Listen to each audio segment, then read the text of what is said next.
Hello check. आवाज येतोय, आवाज येतोय. Hello check. Hello hello. Hello. Hello 1 2 3.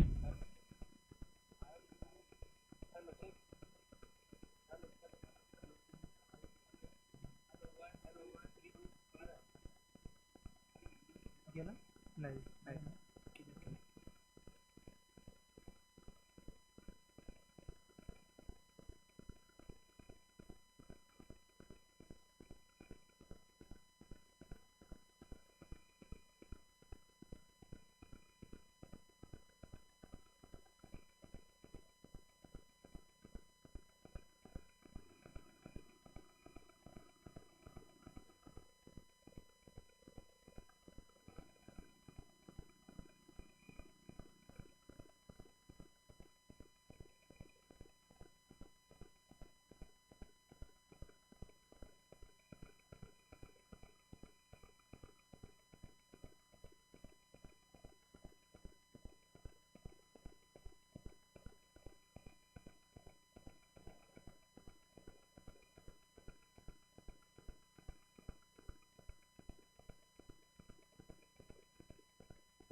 Hello.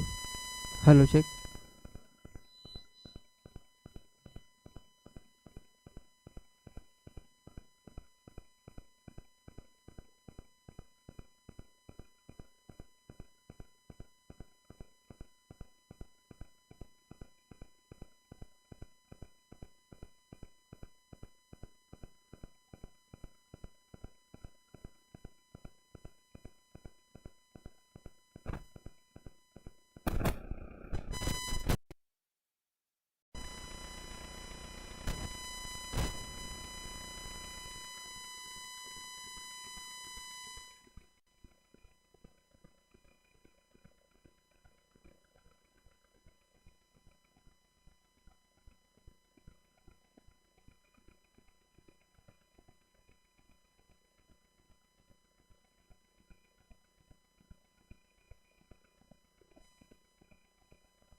Hello, hello, mic check. Hello,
hello, hello, mic test. Hello,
Good afternoon, everyone.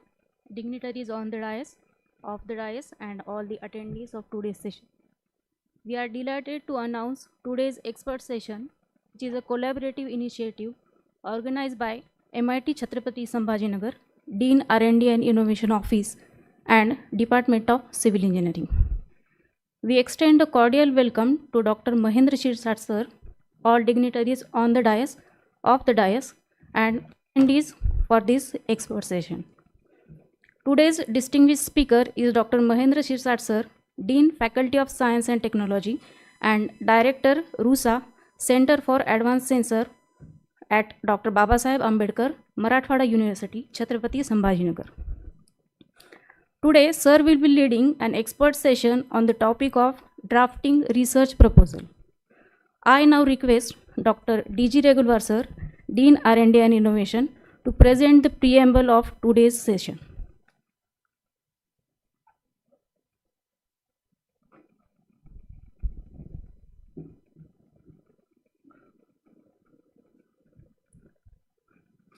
Good afternoon, everyone.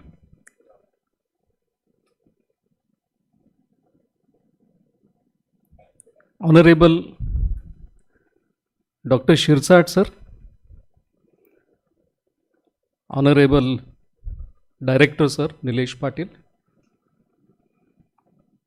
Registrar of the Institute, Dr. Sonone, Head of Civil Engineering Department, all heads, deans, faculty members, and few students are there. I welcome Dr. Shirsat sir and all the attendees to this very important expert talk, that is how to write the research proposal.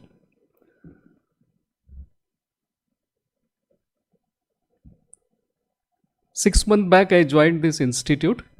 Previously I was in government college, and whatever I feel like, yeah, this is required, so few things I'm trying to implement. One of that is research projects. Of course, few projects are there, but being number of departments and number of faculties, number is it should increase. Of course, we are growing in research, and being the old institute, I mean, we should grow ourselves in research for sustainability. And I know Dr. Shirsat, because we have a very long listening, maybe in research and recognition committee and other committees at university level. And he is a very good, I mean, expert in research and very polite. If you, I mean, talk to him, you don't feel like he is a very, I mean, a big official in the university. Very layman, very down to earth, and an excellent researcher. If you go through his CV, an excellent researcher holding so many administrative posts. Sir, we are having, I mean, 5 to 6 research centers. Of course, with your help, under your tenure, we had research centers in civil engineering, mechanical engineering, electrical engineering, electronics engineering, and computer science and engineering. So we are very happy that with your signature and all, I mean, whatever the procedure is there, MIT is having this type of research centers, and we are growing in each and every research centers. Almost few RACs are already framed, few are in pipeline, and I know Shirsat sir will send that RAC at the earliest. Publication wise also, we are thinking a lot. We are trying to inspire the faculties, maybe a fresh or maybe a senior. And recently, just 1 week back, we have purchased the Turnitin software to check the similarity, to see the plagiarism whether it is there or not. We have Authenticate with AI detection, and I think with AI detection in our area, we are the MIT is the first institute.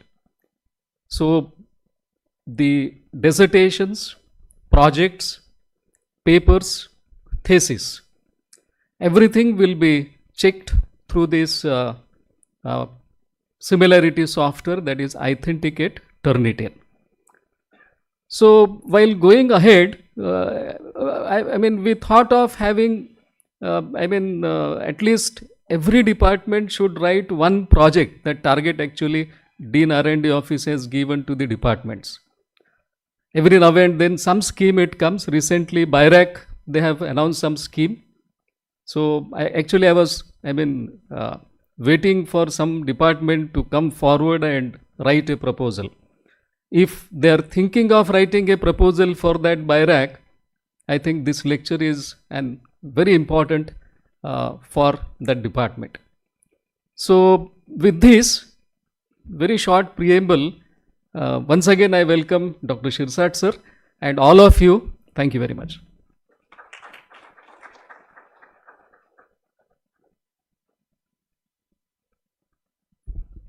Thank you, sir.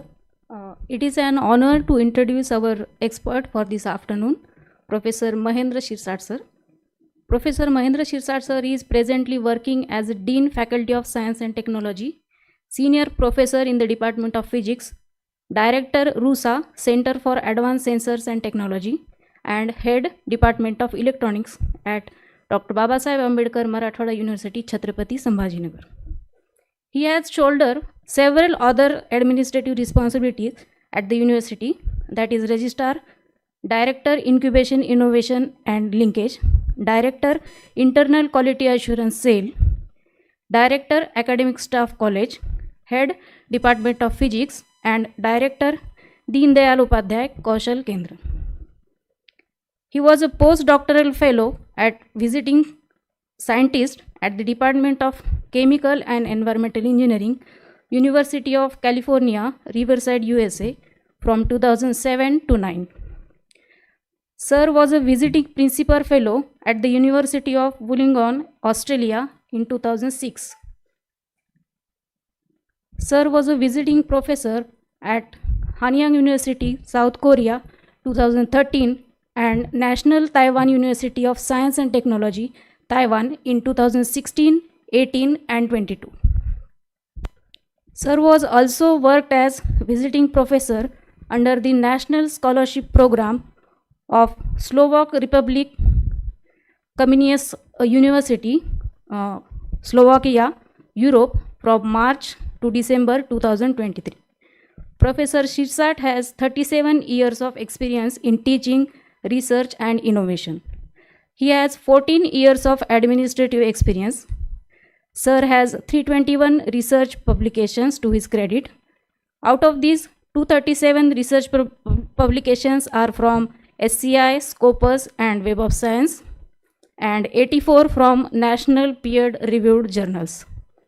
His work is cited 6,926 times on Google Scholar and 5,649 times on Scopus.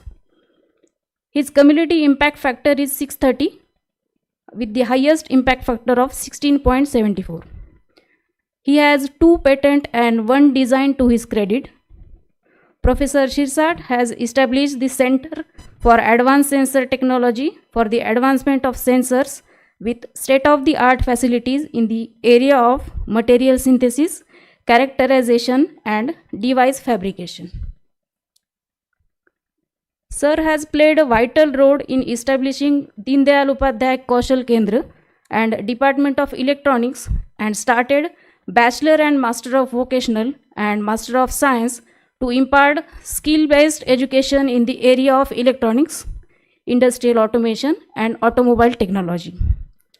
He played a pivotal role in the capacity of the Dean, Faculty of Science and Technology, during the 4th cycle of NAAC accreditation of University, Dr. Babasaheb Ambedkar Marathwada University, and secured an A+ grade. He has visited many universities in foreign countries, including US, Australia, Japan, France, Slovakia, South Korea, Taiwan, Austria, Switzerland, Thailand, and many more. So with this brief introduction of our distinguished guest, I now request Dr. N.G. Patil sir, Director MIT, to kindly come forward and formally welcome today's speaker.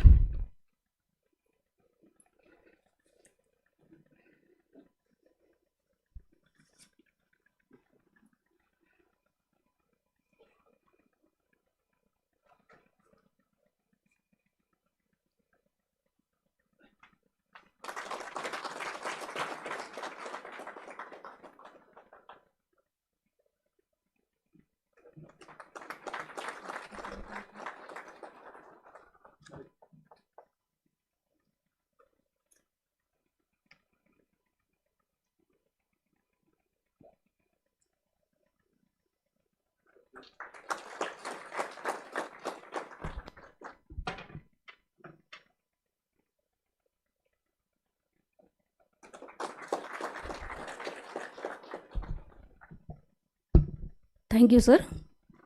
With the formal welcome, I now invite Professor Mahendra Shirsat sir to commence this session on the key steps for drafting a research proposal.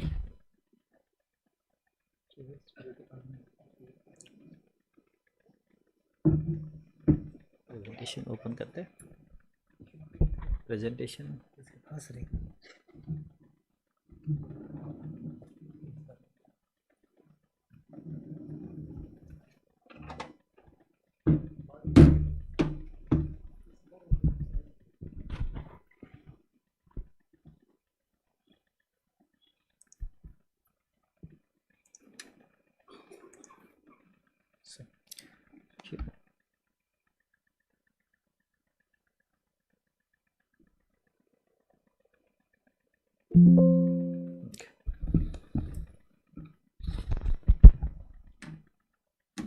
respected director of this esteemed institution, Professor Patil,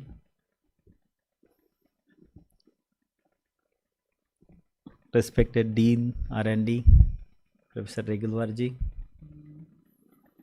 Registrar of this institution, all respected teachers sitting in front, and dear students. At the outset, let me express my sincere gratitude for two reasons. One, for giving me this opportunity to refresh my own memories, and another is having opportunity to have interaction with the faculty members, and I could see most of the faculty members are they are in their 40s, I guess 30s, 40s, most of them, if I am not wrong, and there are some students as well. I should also thank the authorities of this esteemed institution, like Munish Sharma ji and all other authorities, for inviting me here for sharing my experiences. Dear friend, today, good evening everybody, because this is already 4 o'clock. In fact, this would be around 2 hours interaction. So kindly make your mind to be here for another 2 hours. In fact, whenever I am getting this kind of opportunity to share the experiences, I always grab this opportunity. The reason for that is, whatever we learn during this academic journey, we should always search for opportunity to pass on that information to others. And therefore, whatever I have learned during these last 37 years as a teacher, and whatever I learned through executing many research projects. In fact, I have many failure stories as well as success stories with me. Like whenever you will be writing proposal, it is not like you will be getting success for each and every occasion. I remember when I wrote a first proposal, I mean like not only first, but initial almost 4 to 5 proposals were rejected. I still remember those interactions with those committee members, the kind of humiliation I got from those committee members. Because in India, we have different kind of people across the country. Sometimes you will have very nice people. You will be fortunate enough to have very, I mean, humanitarian people, like those who are very gentle, very nice. And you will find many people, many experts who will be humiliating you like anything. Or we should be, whenever you will be writing proposal, we should be mentally prepared for that. And if possible, I will share those experiences as well. This is going to be the outline of my deliberation today. So initially, I will be sharing important facets of drafting research project proposals. And there are many opportunities as well. Because I still remember when I first time visited Australia in 2006. The MD Shirsat before 2006 and MD Shirsat after returning back from US and Australia, there was a huge difference, and that I could notice on my own. Having exposure to those countries, interaction with those researchers, getting exposure to those state-of-the-art facilities, it will make huge impact on your future way of thinking as well. And therefore, I always encourage teachers and I always request teachers to just explore the possibilities that are going abroad. Go there, spend some time. Maybe like it could be not for attending conferences, because attending conferences you are not going to see anything else other than sightseeing. So visiting, like foreign countries, enjoying sightseeing is one aspect. Of course, like whenever you will be going for academic deliberation, you will have opportunities to enjoy that part as well. But whenever you will be spending time there, you will be learning a lot. And you will get opportunity to introspect yourself. That is very, very important. Because sometimes living in one environment, you will not be able to understand where do you stand. Whenever you will be crossing boundaries, whenever you will be interacting other people, other culture, you will be able to understand what kind of mistake you are committing here, living back to our own country, our own department. So that would be a sort of, kind of opportunity for us to fine tune ourselves. And fine tuning our personality is continuous process. It has to be there till last date of our life.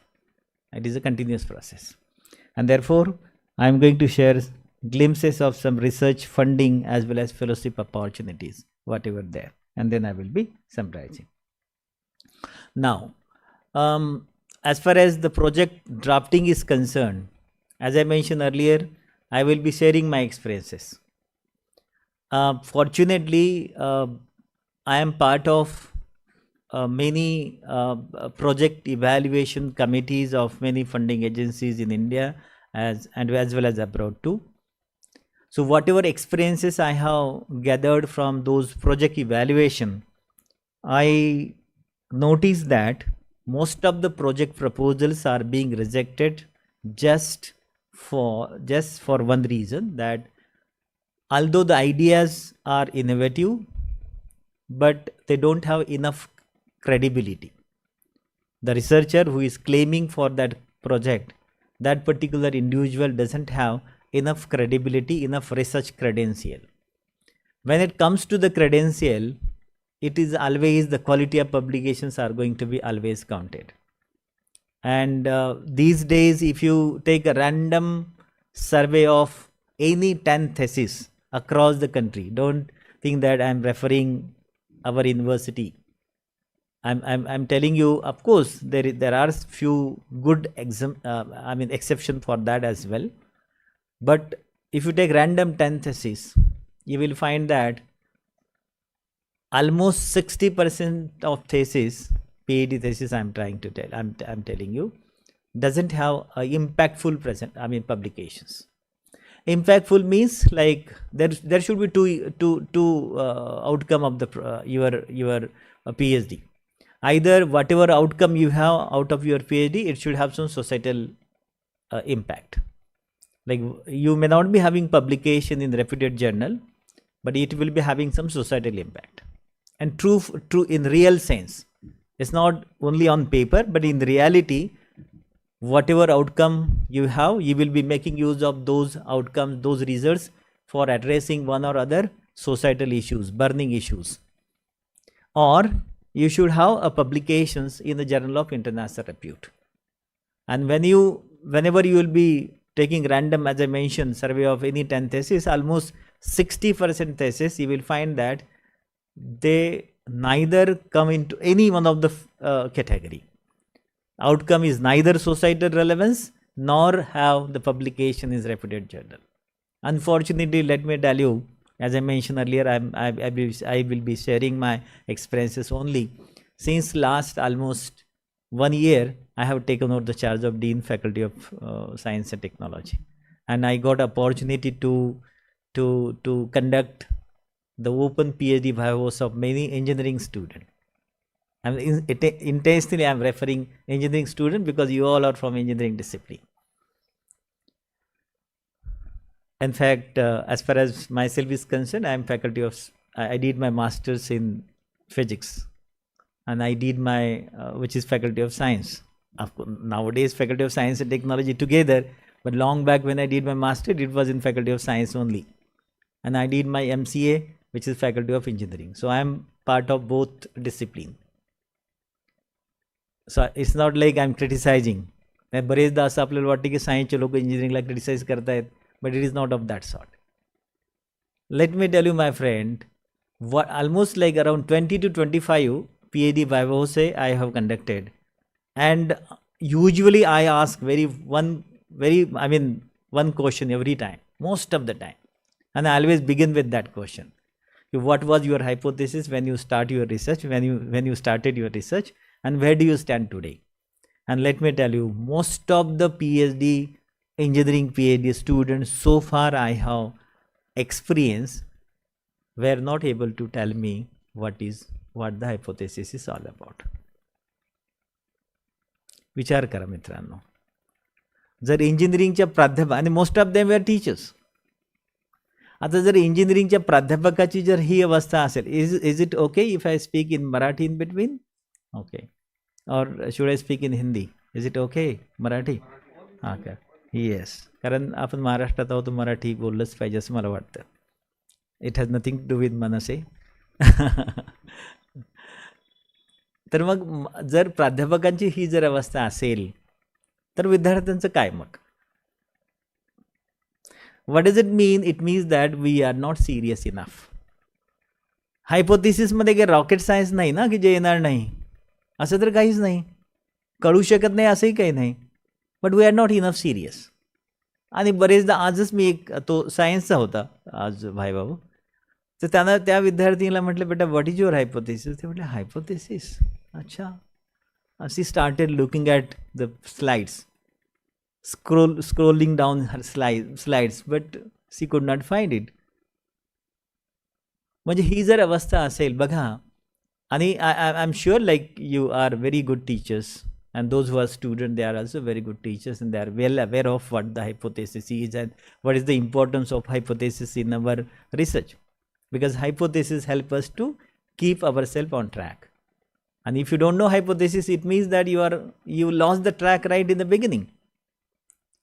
So if you are not aware of hypothesis, how can we think of having quality publications? And therefore 60% of the thesis, if we find out of 10, most of them are neither having any societal impact nor having journal publications in journal of repute. Remaining 40%, I could see that because over 37 years I have experienced rather, like 20% students, those who are doing PhD, they are very genuine out of 40, remaining 40. By 60% तर almost तुम्हाला असेच दिसतील. remaining 20%, they are very, very nice, they are very genius, they are very determined, they know what they are doing. Either they are having some societally impactful research or they are publishing their data in good journals. And another 20%, they know what they are doing, they don't want to do at all. आता अशा 20% लोकांचे आपण काहीच करू शकत नाही. परंतु ते जे 60% जे आहेत, जे मी पहिल्या कॅटेगरीमध्ये म्हटलं आहे, most of them I could see that they are not aware of how research is to be carried out. How research is to be carried out. And this is I am really serious. कारण आपल्याकडे PhD म्हणजे मी नेहमी माझ्या विद्यार्थ्यांना म्हणतो की मुलांनो तुम्ही बघा, you randomly you just identify one PhD pass out and see how he was before PhD and how he is after PhD. अगर उसमें कोई डिफरेंस नहीं है, क्योंकि मुझे याद है मैं JS कॉलेज में I used to work in JS college Jalna in the beginning phase of my career. वहाँ पर एक श्याम डागा बोलकर एक टीचर्स थे. He was from Hindi, very jolly person. जालन्याचे जर कोणी असतील इथे तर त्यांना माहीत असेल, JS कॉलेज जालनामध्ये प्रोफेसर श्याम डागा. मी नवीनच लागलो 1988ला. I was only 22 years old. After MSc I got their job. And then वो मुझे कहती सिरसाट इधर आओ, देखो PhD कभी भी नहीं करना. बोला क्यों सर? बोले देखो ये XYZ, वो नाम लेकर बोलते, ये PhD के पहले भी बेवकूफ़ था, PhD के बाद ज़्यादा बेवकूफ़ बन गया. Joke apart, it was reality. वो कहते थे यार ये जो है ना PhD के बाद कुछ भी सुधरा नहीं तो PhD करना ही क्यों. And this is true as well ना, की जर PhD केल्यानंतर आपल्या पर्सनॅलिटीमध्ये, इम्पॅक्टमध्ये, वे ऑफ थिंकिंगमध्ये, अप्रोचमध्ये जर फरकच जर नसेल तर मग त्याच्या डिग्रीचा फायदा तरी काय. आणि अनफॉर्च्युनेटली असेच PhD अलीकडे निघत आहेत आणि त्यामुळे आपल्याकडे PhDला किंमत राहिलेली नाही आहे. This is the reason. हे खरं म्हणजे दुर्दैव आहे. संख्या खूप आहे. म्हणजे आपण जर इंटरनॅशनल लेवलला जर बघितलं, in terms of numbers, in international level, India is doing quite well in first, 2-3 countries in terms of number. But in terms of quality of publications, we are far, far behind on global level. And therefore, most of the good funding agencies, particularly DST, because since you are from engineering discipline, obviously you will be targeting DST. And of course, there are many opportunities through MIT. There are many opportunities, in fact. DST is not only the funding agency where you can tap the funding. MIT, you have huge, you can have, crores of rupees from MIT. Many ministry.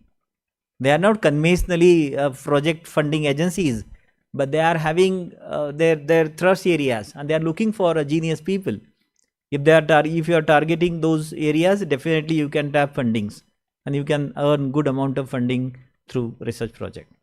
But whenever we are assessing, I could see that most of them are being rejected, and almost like 80% proposals are being rejected just because of the quality publication. Now the question is, if we are really struggling for having quality publications, only knowing is not going to be enough. We need to understand why the most of the students are not being able to publish their data in the journal of repute.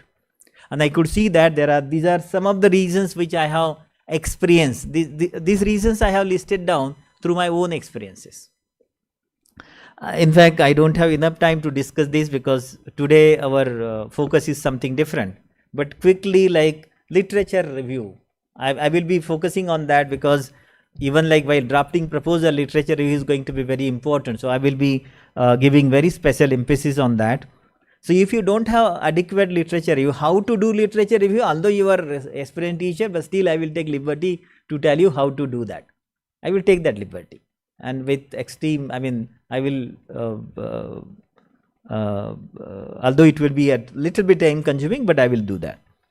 So if you don't have literature review, adequate literature review, novelty will not be, because novelty बोलना सोपा है, but unless you have a systematic, very rigorous literature review, you will not be able to ensure novelty in your investigation. So that is one of the reason, and most of the time students are facing this problem. Even PhD ला सुद्धा thesis जेव्हा present करतात तेव्हा सांगतात 10-15 papers बघितले असं सांगतात विद्यार्थी. Majority, मी social science म्हणत नाही आहे, सायन्सेस आणि इंजिनिअरिंगच्या विद्यार्थ्यांची ही अवस्था आहे. 10 आणि 15 रिसर्च पेपरवर जर आपण गॅप्स आयडेंटिफाय करत असू आणि त्यावर जर आपण पुढे काम करत असू तर how can we ensure novelty in our paper? No. Then improper formulation of hypothesis. Hypothesis is very very important. मी तुम्हाला सांगतो, जसं मी तुम्हाला एक्झाम्पल सांगितलं, most of the students were not able to tell me what the hypothesis all about. किंवा काहींनी काय केलं आहे की ओपन एंडेड स्टेटमेंट सांगितले. Hypothesis cannot be open ended statement because hypothesis need to be tested at the end of your experiment. At whatever the research you will be doing, you must be able to test that. If it is open-ended statement, it cannot be tested.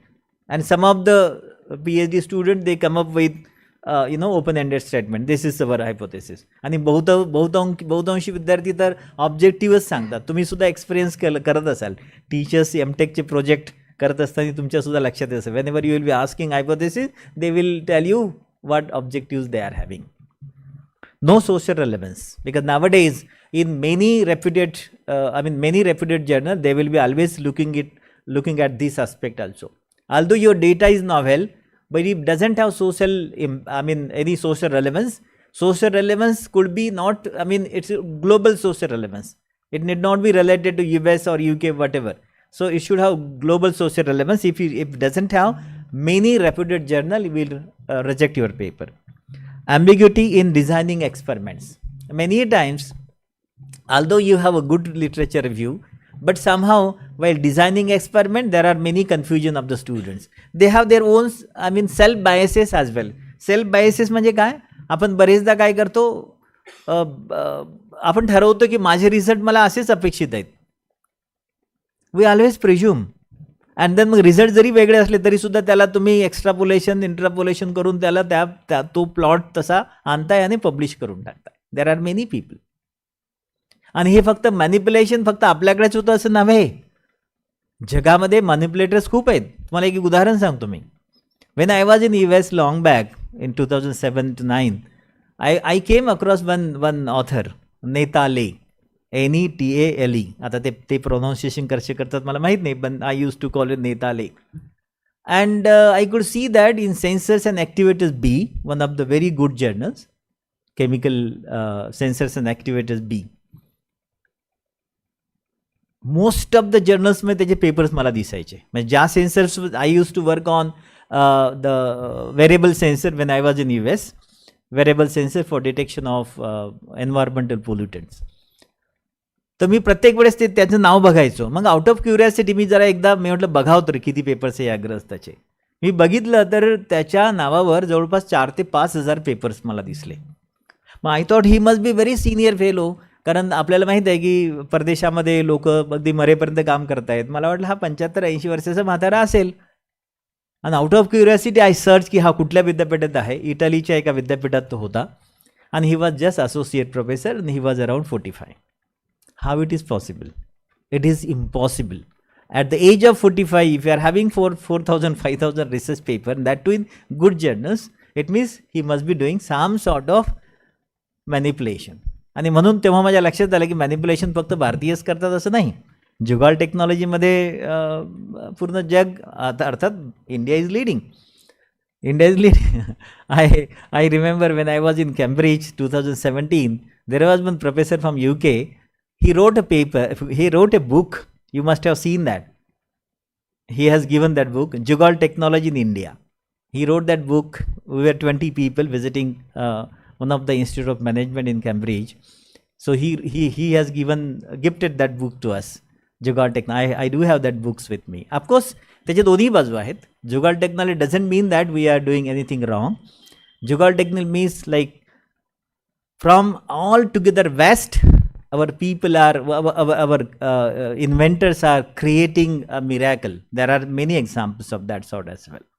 अर्थात ते examples फार वेगळे असतात, म्हणजे काही मात्र joke करण्यासारखे असतात. Anyway, improper mapping of the strength of research scholars with the problem, that is also equally important. बरेचदा काय होतं माहिती आहे का की whenever you want to have the societal relevance, you need to keep on identifying the issues, societal issues, and see what kind of strength you have, and there should be proper mapping. उदाहरणार्थ उदाहरण देतो की let's say like you are having very good expertise in electronics devices, and you are doing something else which you don't have that expertise with you, although you are having expertise in one field but you are working in some other field.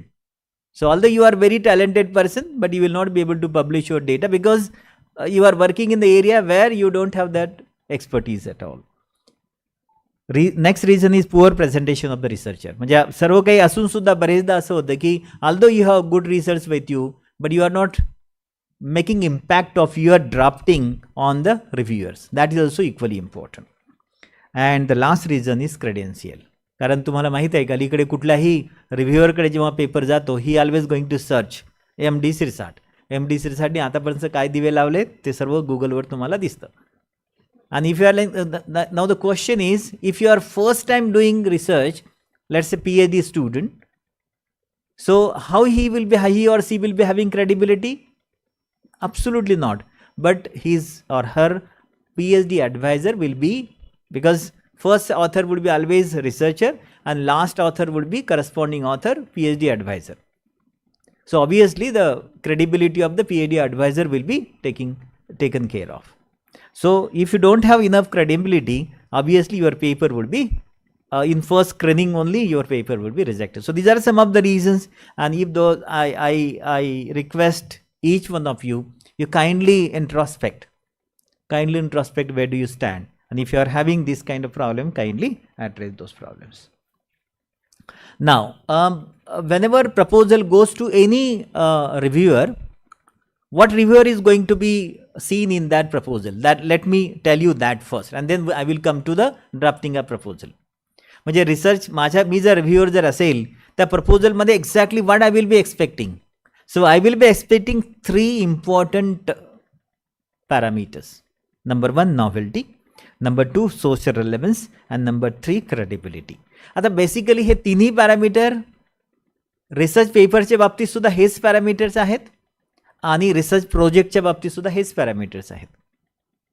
However sometimes research पेपरला थोडंफार compromise होऊ शकतं, पण as far as the research project is concern, and that too for DST most of the time, because for DST there would be at least 3 to 4 reviewers.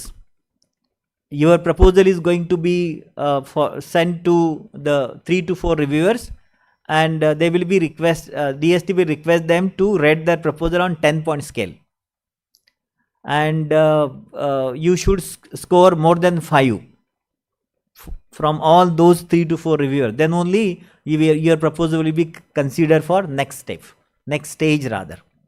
That I will tell you later. तर मग काय होतं, जेव्हा त्यांच्याकडे proposal येईल तेव्हा पहिल्यांदा ते बघतील की नॉव्हेल्टी या प्रपोजलमध्ये आहे का. दुसरे या प्रपोजलचे आउटकम जे आहेत, whether those outcomes are going to address one or other societal issues, and third one is whether this particular person, whether this group or person has credibility in that particular area. Again, that is, please remember, तुमच्याकडे research paper असून चालत नाही.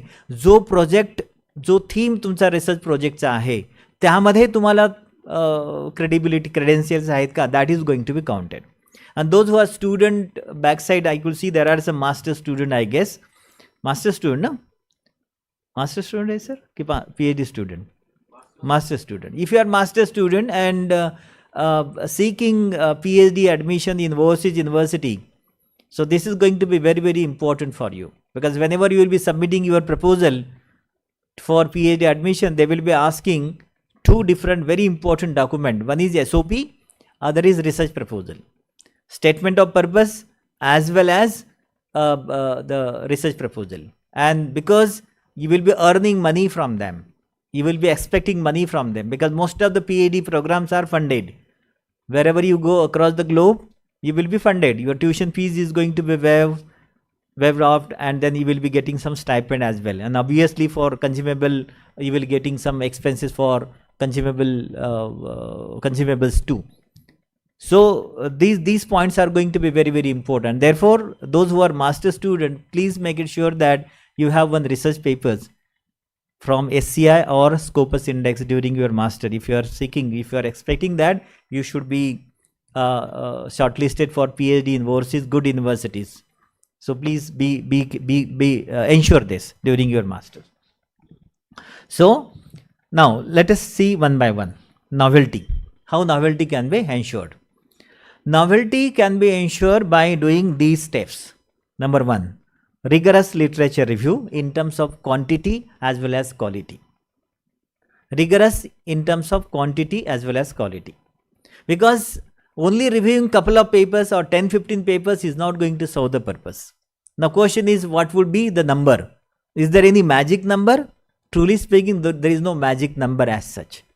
It all depends on you, how curious you are and how genius you are, unless you identify the gaps. Because basically literature review is meant for identifying the gaps, right? So if you really want to identify the gaps, you should continue doing literature review till you identify the gaps. Sometimes you could be able to identify the gaps by referring 50, 60, 70 papers. Sometimes you may need to cross 100 number as well. So it all depends. So there is no magic number as such. So at least on an average, it should be around 100 research paper. Anything less than 100, I don't think that it would be considered as a rigorous in terms of quantity. As far as quality is concerned, because it's not only the number, the question is which papers you are looking at. कुठले papers आपण बघतोय, कुठल्या जर्नलचे बघतो. तुम्हाला सर्वांना माहिती असेल विद्यापीठ गेटवर खूप जर्नल्स आहेत, जर्नलचे ऑफिसेस आहेत, इंटरनॅशनल जर्नल इन फलाना फलाना. There are many journals. It's not only University Gate, there are many agencies in India. You must have received many, not fake call, real calls from those agencies. We are PhD assistant agency, research assistant agency. आणि तुम्ही फक्त त्यांना काही, मी तर खूप प्रयत्न केला तुम्हाला सांग, मी तर एक्सपिरियन्स केला, मी तर बोललो सुद्धा की मला काहीच येत नाही. मी तर एकदा असं केलं की मी म्हटलं yes I am PhD student, I don't know anything about this, I am extremely busy in some other work, I want to get my PhD done with 2 publications, would you help me? तर ते म्हटले yes we are ready. मी म्हटलं मला काहीच माहीत नाही, मी कुठलेच experiment केलेले नाहीत.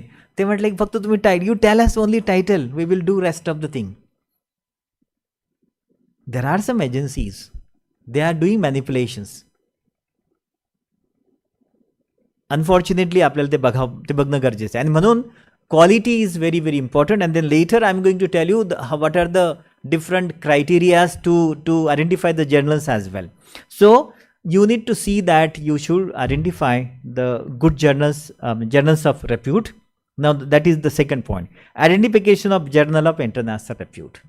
So we need to know what are the parameters, what are the journal metrics which can be considered to identify, to rate the journals, right? I will be, because that is there in my presentation, I will tell you later how to identify the journal of international repute. Let's say like you have identified that, but that is not going to be enough. Third step, identification of journals in the specified focus area. That is very, very important. Like computer science engineering. Computer science engineering itself is a very big, very, very broad area. Material science engineering, very broad area. Like all engineering, electrical engineering, very broad areas. So if you are referring one particular journal which is focusing on electrical engineering related research papers, the only problem would be whatever area in which you are working. Let's say like you are designing diodes, semiconductor devices. You are working on designing of semiconductor devices. So although the journal is electrical engineering related journal, but the journal, and although it is very good journal, Journal of International Repute, आता त्याचे काही parameters सांगतो की Thompson router impact factor त्याचा असावा, SCI Scopus web of science index त्याचा असावा, आणि बाकी पॅरामीटर तुम्हाला नंतर सांगतो. Let's say like you are well aware of that. The problem is the journal which you identified, त्या जर्नलमध्ये जो फोकस एरिया तुमचा रिसर्चचा आहे त्या फोकस एरियाशी रिलेटेड किती पेपर पब्लिश होतात.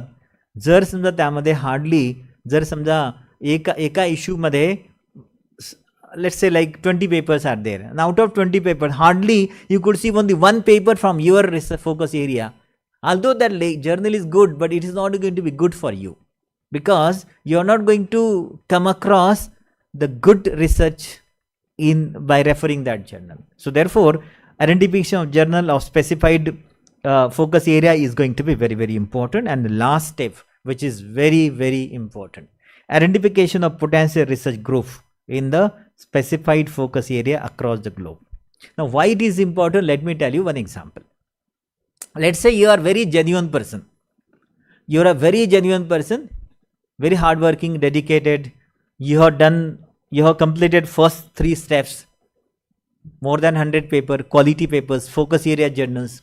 You identify the gaps, accordingly formulated hypothesis.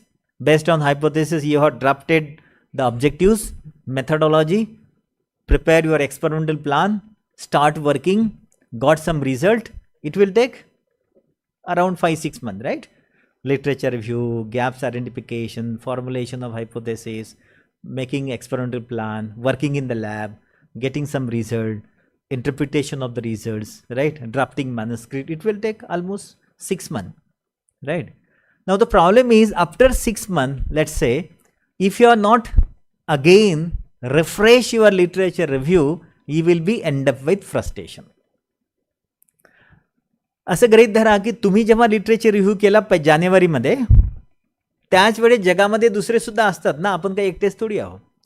अमेरिकेमध्ये एक बसलेला आहे, त्याचवर त्यांनी सुद्धा लिटरेचर रिव्ह्यू केलेला आहे. दोघांनाही ते टॉपिक नॉवेल आहे इन द मंथ ऑफ जानेवारी. But when it comes to the June और जुलै, in meantime there might be some other researcher, he must have went ahead of you and he must have published data on the same topic by the end of March, April. So the topic which was novel right in the beginning, which is no more novel in the month of June now.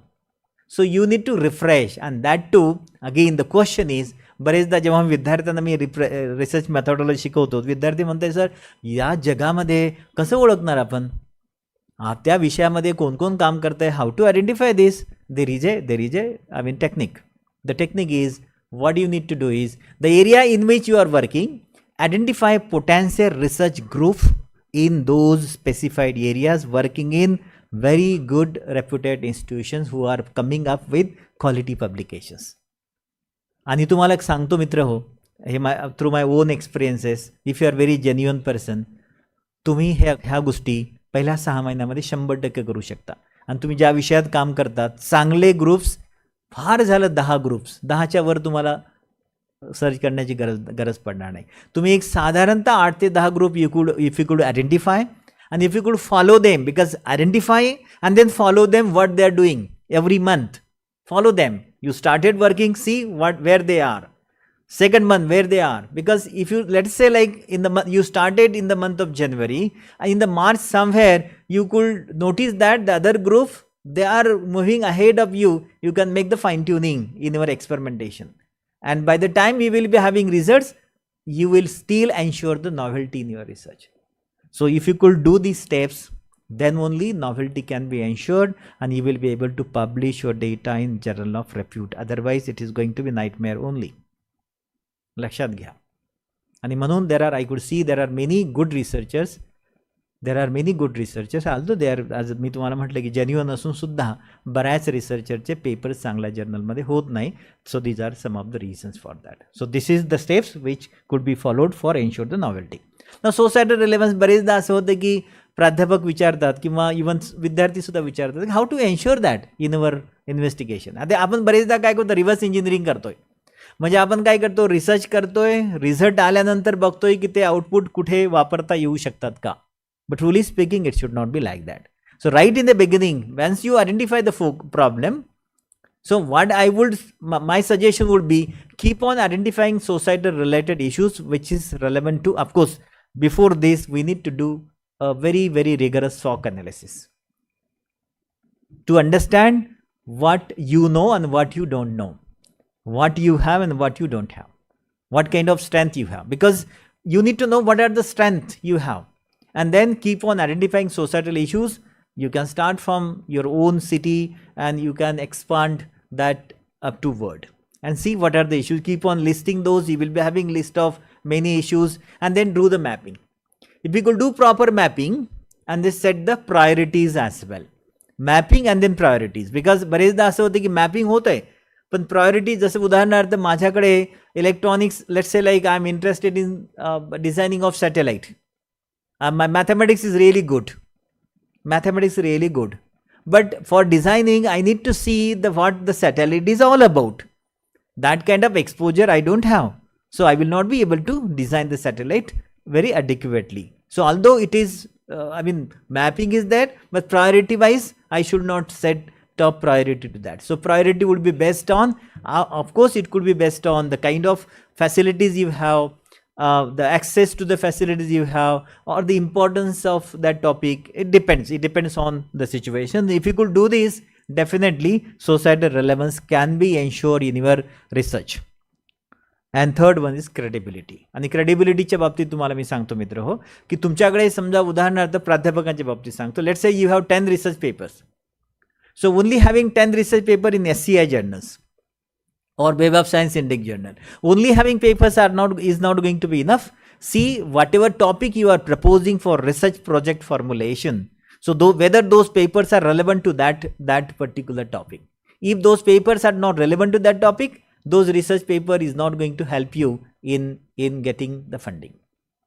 So therefore आपल्याकडे जे research papers आहेत त्याच्या बेसवरच आपण research project लिहिणं अपेक्षित आहे.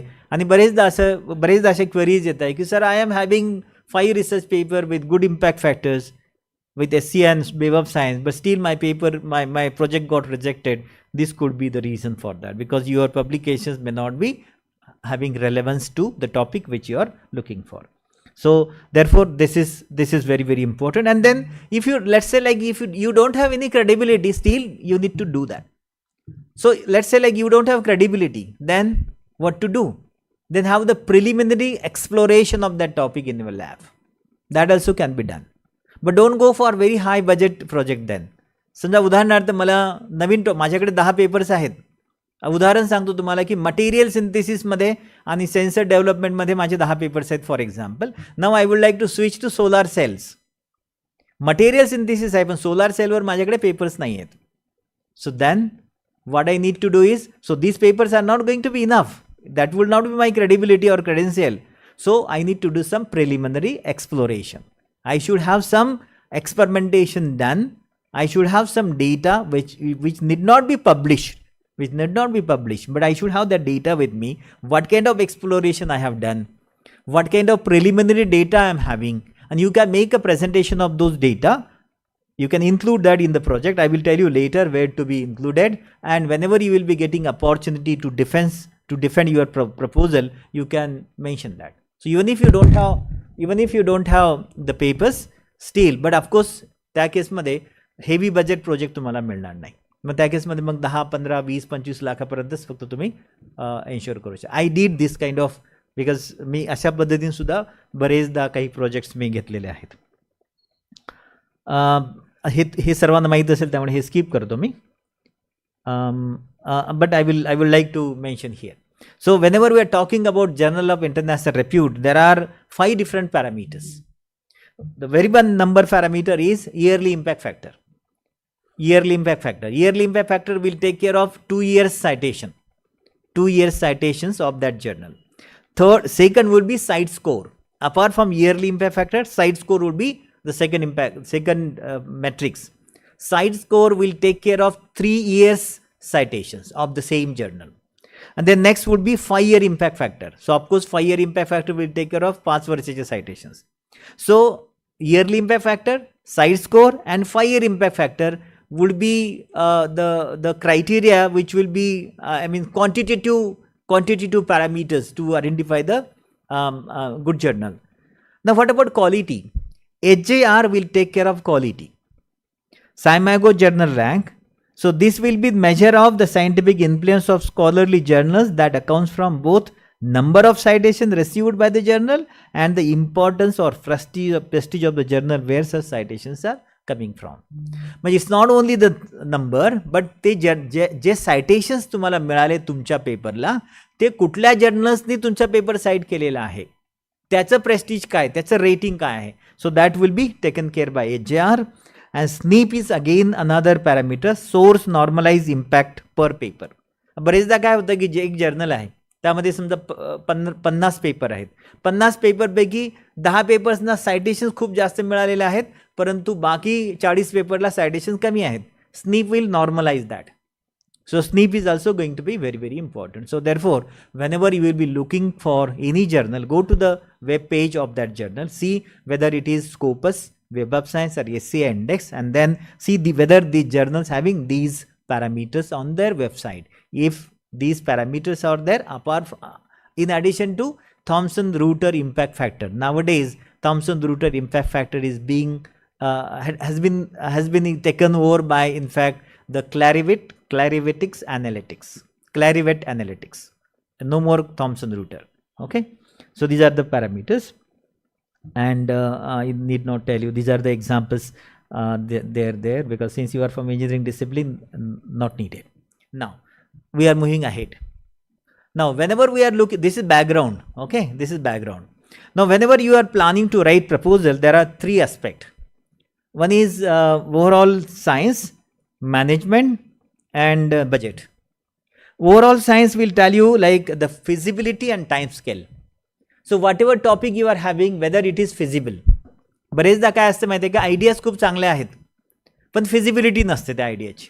सो if it is not feasible, so you please ensure whatever ideas you are proposing, whether these ideas are feasible and whether you will be able to achieve those outcomes which you are looking for within the stipulated time period. It could be 2 years or 3 years or 5 years. It depends on what proposal you are writing, right? So science will take care of this feasibility and time scale. So you need to take care of before you start writing, right? Second is management. What is management? Personal and other resources linked with other groups and facilities. So what personal means, like how many research projects, the project assistant you are expecting. And if you are, let's say like you would like to see the morphology of your material under, let's say like field emission scanning electron microscope. Now APSM itself will cost 2 crore. Your project is around 50 lakhs, for example. So you cannot propose APSM. But if you need APSM, you need to mention where you are going to do, where like you will be going, whether you have any written permission from any other organization where you have those facilities there. So it is like links and associations with other groups. And budget justification is going to be very, very important. Like whatever budget you are proposing, you need to justify, you need to provide justification to each and every point. Each and every point need to be justified. Otherwise, many a times, since it is not, everything is okay, but since budget is not justified, the project are rejected. This is what I have seen. So this is the overall organization of the project proposal in general, whether it is DST or whatever. So title, abstract, background of the problem or literature review, hypothesis, methodology of the investigation, work plan, budget. If you may have ethical considerations, outcomes, bibliography and annexures. वेळ लागेल sir, चालेल की थोडं fast घेऊ? Okay. Title of the research project.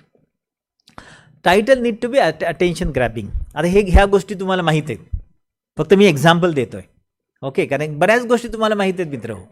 Title need to be attention grabbing हे आपल्याला माहीत आहे, कारण आता प्राध्यापक आपण आहोत, आपल्याला माहीत नाही असं होऊ शकत नाही. It should be very short.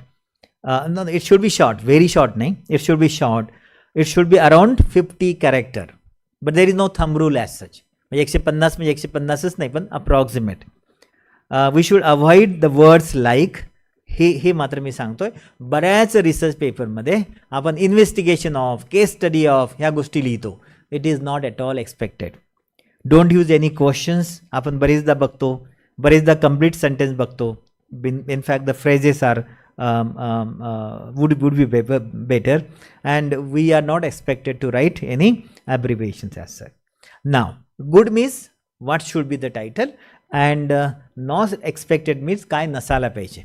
Okay, so I can give you 3 examples. Okay, the first example, a very concise, short, and very attention-grabbing title, Understanding the Role of CEO for Effective Functioning of Institution. Now you can see like other title, Determining the Mechanism of Selection Procedure of CEO as per prevailing governmental regulations and political influence in actual appointment of CEO and other authorities of the institution and its impact on overall functioning of institution. आता इथं काय होतं माहिती आहे का बघा, आपण बरेचदा काय होतं आपली गोंधळ काय होतं माहिती आहे, आपल्याला असं वाटतं की टायटल आपण जरा जास्तीत जास्त टाकत येतं कळायला पाहिजे ना त्याला, मग आपण जास्तीत जास्त टाकण्याचा प्रयत्न करतोय. This is our common mindset. आपल्याला वाटतं हे पण आलं पाहिजे ते पण आलं पाहिजे, आणि तुम्ही कम्पेअर केल्यानंतर तुमच्या लक्षात येईल की दिस इज ॲब्सोल्युटली तुमच्यासुद्धा लक्षात सांगण्याची गरजच नाही. You can see the same whatever written here, it is very concise. Understanding the role of CEO for effective functioning of institution. Another example, social status of financially underprivileged and privileged people. Comparative study of social status of people having various opportunities and challenges in earning through their conventional and non-conventional options in the group of blah blah blah blah. इथं आपण काय करण्याचा प्रयत्न केला आहे की सर्वच गोष्टी, जसं आपण आपल्याकडे गंमत काय होतं माहिती आहे का, आपण abstract टायटलमध्ये टाकण्याचा प्रयत्न करतो, इंट्रोडक्शन ॲब्स्ट्रॅक्टमध्ये टाकण्याचा प्रयत्न करतो, आणि पूर्ण रिझल्ट अँड डिस्कशन इंट्रोडक्शनमध्ये टाकण्याचा प्रयत्न करतो. म्हणजे एक एक स्टेप आपण ॲडव्हान्स उड्या मारतो आपण, आणि त्यामुळे चुकतोय. Next step, next example, polyaniline nanowires for detection of carbon nanotube. Very simple, right. आता इथं सिंथेसिस कॅरेक्टरायझेशन तिथं करावंच लागेल ना हो. आता आपण सिंथेसिस कॅरेक्टरायझेशन लिहितो नाही बघा, मटेरियल सायन्समध्ये काम करणारे बघा, सिंथेसिस कॅरेक्टरायझेशन हे बऱ्याच पेपरमध्ये तुम्हाला दिसतंय. Synthesis, characterization, evaluation of sensing properties of nanostructured material by chemiresistive chemfield. काय काय म्हणजे बोलताही सुद्धा मला एका फ्रेज एका सेंटेन्समध्ये बोलता येत नाही. But however polyaniline nanowires for detection of carbon monoxide. It very simple, very attention grabbing. This is very very important. Next abstract. ऑब्स्ट्रॅक्टमध्ये एक साधं सरळ सांगतो तुम्हाला काय पाहिजे. ऑब्स्ट्रॅक्टमध्ये आपण काय शोधतो की त्यांनी काय केलंय, कसं केलंय आणि काय मिळालं. What they did, how they did, and what they achieved. These are three things. Whenever you will be reading abstract of any research paper, and whenever it goes to, let's say your proposal goes to reviewer, तुम्ही विचार करा की you assume that you are reviewer of research proposal. What you will be looking at abstract? तुम्हाला हे तुम्ही जाणून घेऊ इच्छिता की त्यांना काय करायचं आहे, कसं करायचं आहे, आणि काय त्यांना मिळणार आहे. So what they are going to do. Therefore, what are you going to do? What are you going to, how you are going to do, and what are you going to achieve. That's it. ह्या तीन गोष्टी तुम्ही ॲब्स्ट्रॅक्टमध्ये reflect करायला हव्यात. And as far as the words are concern, it depends on the funding agency guidelines. You need to see those. आणि common mistake काय होतात abstract रायटिंगमध्ये, too much background on methods information, figures and images. अलीकडे तुम्हाला माहीत असेल की research पेपर्सला अलीकडे एक ग्राफिकल ॲब्स्ट्रॅक्टचा कन्सेप्ट आहे, तुमच्यापैकी बरेच जणांना माहीत असेल. But that is for research paper.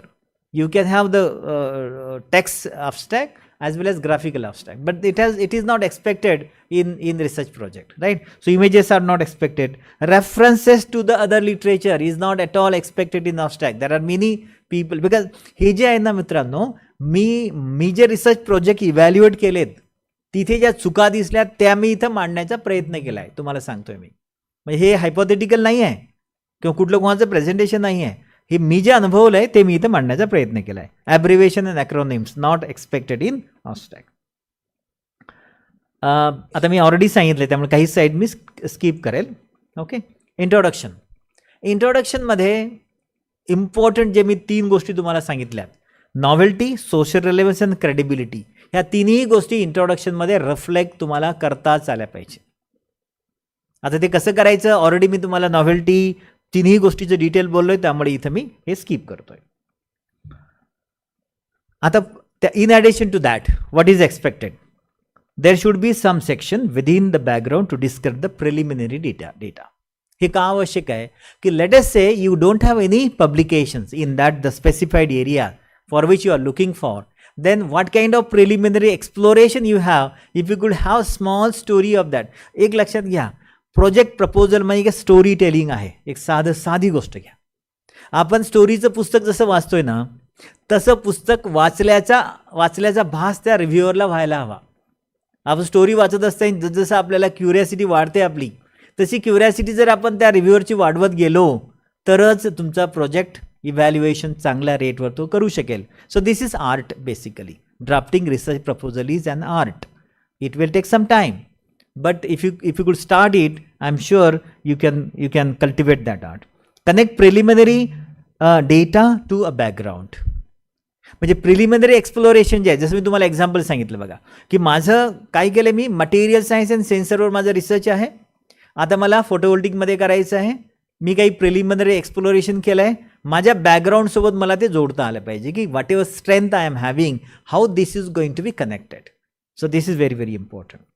If limited preliminary data, spend time on the innovation of the proposal. म्हणजे इथं सुद्धा अजून पर्याय आहे, की समजा उदाहरणार्थ तुमच्याकडे प्रिलिमिनरी एक्सप्लोरेशन सुद्धा नाही आहे. आता खरं म्हणजे माझ्याकडे खूप स्टोरीज आहेत माझ्या स्वतःच्या, पण आता मी ते अवॉइड करतो. म्हणजे माझ्या पहिला प्रोजेक्ट जो मला मिळाला होता 2021ला, नॉट 21, 2001ला, त्या प्रोजेक्टमध्ये असंच झालं होतं की मी जो प्रोजेक्ट, थोडं शॉर्ट म्हणजे ग्लिम्स सांगतो फक्त त्या स्टोरीचे, पण डिटेल सांगत नाही. मी जेव्हा प्रोजेक्टला गेलो होतो, तो प्रोजेक्ट बायोसेन्सरवर प्रोजेक्ट होता, using conducting polymers. Material science के एक्सपर्ट आपके पास बैठे हुए. And then I was having expertise in conducting polymer only, not at all biosensor. So what I did, I was working with North Maharashtra University at that time. I was the assistant professor. So I requested one of the senior professor from life sciences, and he was my co-investigator. So he was having experience of synthesizing biomolecules, working in biosensors. So he was co-investigator. We were invited. Both of us went to Delhi for presentation. It was UGC project. And when our turn came, we both of us entered. and committee 3 लोग बैठे थे. उन्होंने पूछा कि who is PI. मी घाबरून गेलो, मी काय नवीन होतो, मी असिस्टंट प्रोफेसर होतो. हु इज PI म्हटलं, मी काहीच बोललो नाही. ते सिनियर प्रोफेसर बोलले ही इज PI, म्हणजे बडीचा बकरा. त्यानं okay then professor you please go. त्यांनी त्यांना बाहेर काढलंय. म्हटलं आता काय संपलं आपलं. So he is having expertise in biosensors. I don't have any expertise, so I am going to be clean bold. So it was expected. So then went ahead. They asked me many questions on conducting polymer, for which I was having expertise. Then later on, one gentleman said, you don't have any expertise, you don't have any credential in biosensor, why should we trust you? So it was a genuine question. I said, sir, yes, I agree with you. I don't have any, but the person who was having expertise, you asked him to go out. So how can I do that now? How can I help you? He said, no. Since you don't have any credibility in biosensors, I don't think you deserve to get this project. Then I said, okay, sir, can you please give me a couple of minutes? So I said, because for synthesizing conducting polymers, we need electrochemical workstation. And usually it was 2001. So usually for buying electrochemical workstation, we need at least 5 to 6 lakhs. With simply PGStat can be 1 or 2 lakhs, but like if you need a software, it should be around 5 to 6 lakh even today. Marginal, like with limited options. I said we need that, but I'm not asking any money for that. I'm having electronics background. I did my masters with electronics. So I'm planning to develop that PGStat in this project, for which I'm not expecting single penny from you. So that I will be spending on my own. I am expecting only 5 lakhs rupees for the other materials, project fellows and some other equipments. But I can assure you, in mid-term project, I will come up with 2 research publications with biosensor, because I am having a gentleman who has been advised to go out. He will be there to assist me for developing biosensor. I am having expertise in conducting polymer synthesis. I have publications. Kindly consider this case. He said, no, nothing doing. But one gentleman, मी तुम्हाला म्हणतो ना बरेचदा काही चांगली माणसं असतात, काही white माणसं असतात. One gentleman out of 3, he said, just wait, listen him first. So he has asked him to keep mum, and other person allowed me to speak. And then I went ahead, like it was little bit moral boosting for me. And then I tried to justify it, की मी electronics माझं background आहे, मी तुम्हाला assure करतोय, जरी माझं biosensor background नसेल तरी सुद्धा हे माणसं मला आहेत ते करायला. And then fortunately he accepted that, and I got that first project. So this was like after, of course, rejection of 3-4 projects earlier. And then, and let me tell you, when we went to the midterm, we were having 2 Scopus index paper. We got 3 lakhs additional in midterm presentation with the same committee. So, you know, like if you don't have credential, you should have your own story and create that story, but there should be genuineness in that story. That is also equally important. Introduction मध्ये काय नसायला पाहिजे ते तुम्हाला सांगतो. If you don't have any preliminary data, you will be having tough time. No indication that proposal will be feasible. No indication that the applicant can do the proposed work. कारण एक लक्षात घ्या, जेव्हा आपण पैसा मागतोय आणि जर पैसा लाखामध्ये जर असेल, कारण आपण तुम्ही बघा ना, आपल्या मित्राला जर आपण 2000 जरी मागितले तो 3दा विचार करतो की 2000 परत देऊ शकेल किंवा नाही. देत असेल तरच तो तुम्हाला देईल, अदरवाईज देणार नाही. आता आपण प्राध्यापकांकडे सॅलरी खूप आहे, त्यामुळे पण ठीक आहे, 2च्या ऐवजी आपण 1 शून्य वाढवा, त्याच्यावर विचार करेल तो हे पैसे परत येतील की नाही. मग त्या केसमध्ये फंडिंग एजन्सीला जर आपण crores of rupees, lakhs of rupees if you are expecting, obviously they will be making it sure that whatever money they will be giving you is not going to be invested. Origin of the proposal. Next would be origin. Origin is going to be very very important. आता origin of proposal मध्ये काय होतं माहिती आहे का, बरेच not expected तुम्हाला पहिल्यांदा सांगतो मी. Historical background of the topic, technical detail of the topic is not at all expected. बरेचदा आपल्याला असं वाटतं ओरिजिन म्हणजे आता ओरिजिन ऑफ बायसेन्सर, मग आम्ही बायसेन्सर पहिल्यांदा कोणी डेव्हलप केला आहे, त्याचं नाव काय होतं, कुठलं मटेरियल वापरलं, तिथून जर मी हिस्टॉरिकल बॅकग्राऊंड जर करत बसलो, टाकत बसलो, this is not expected at all. Rather what is expected hair, we have to provide a brief background of idea generation. How this idea clicked to your mind. Let us say photovoltaic or semiconductor devices. So example could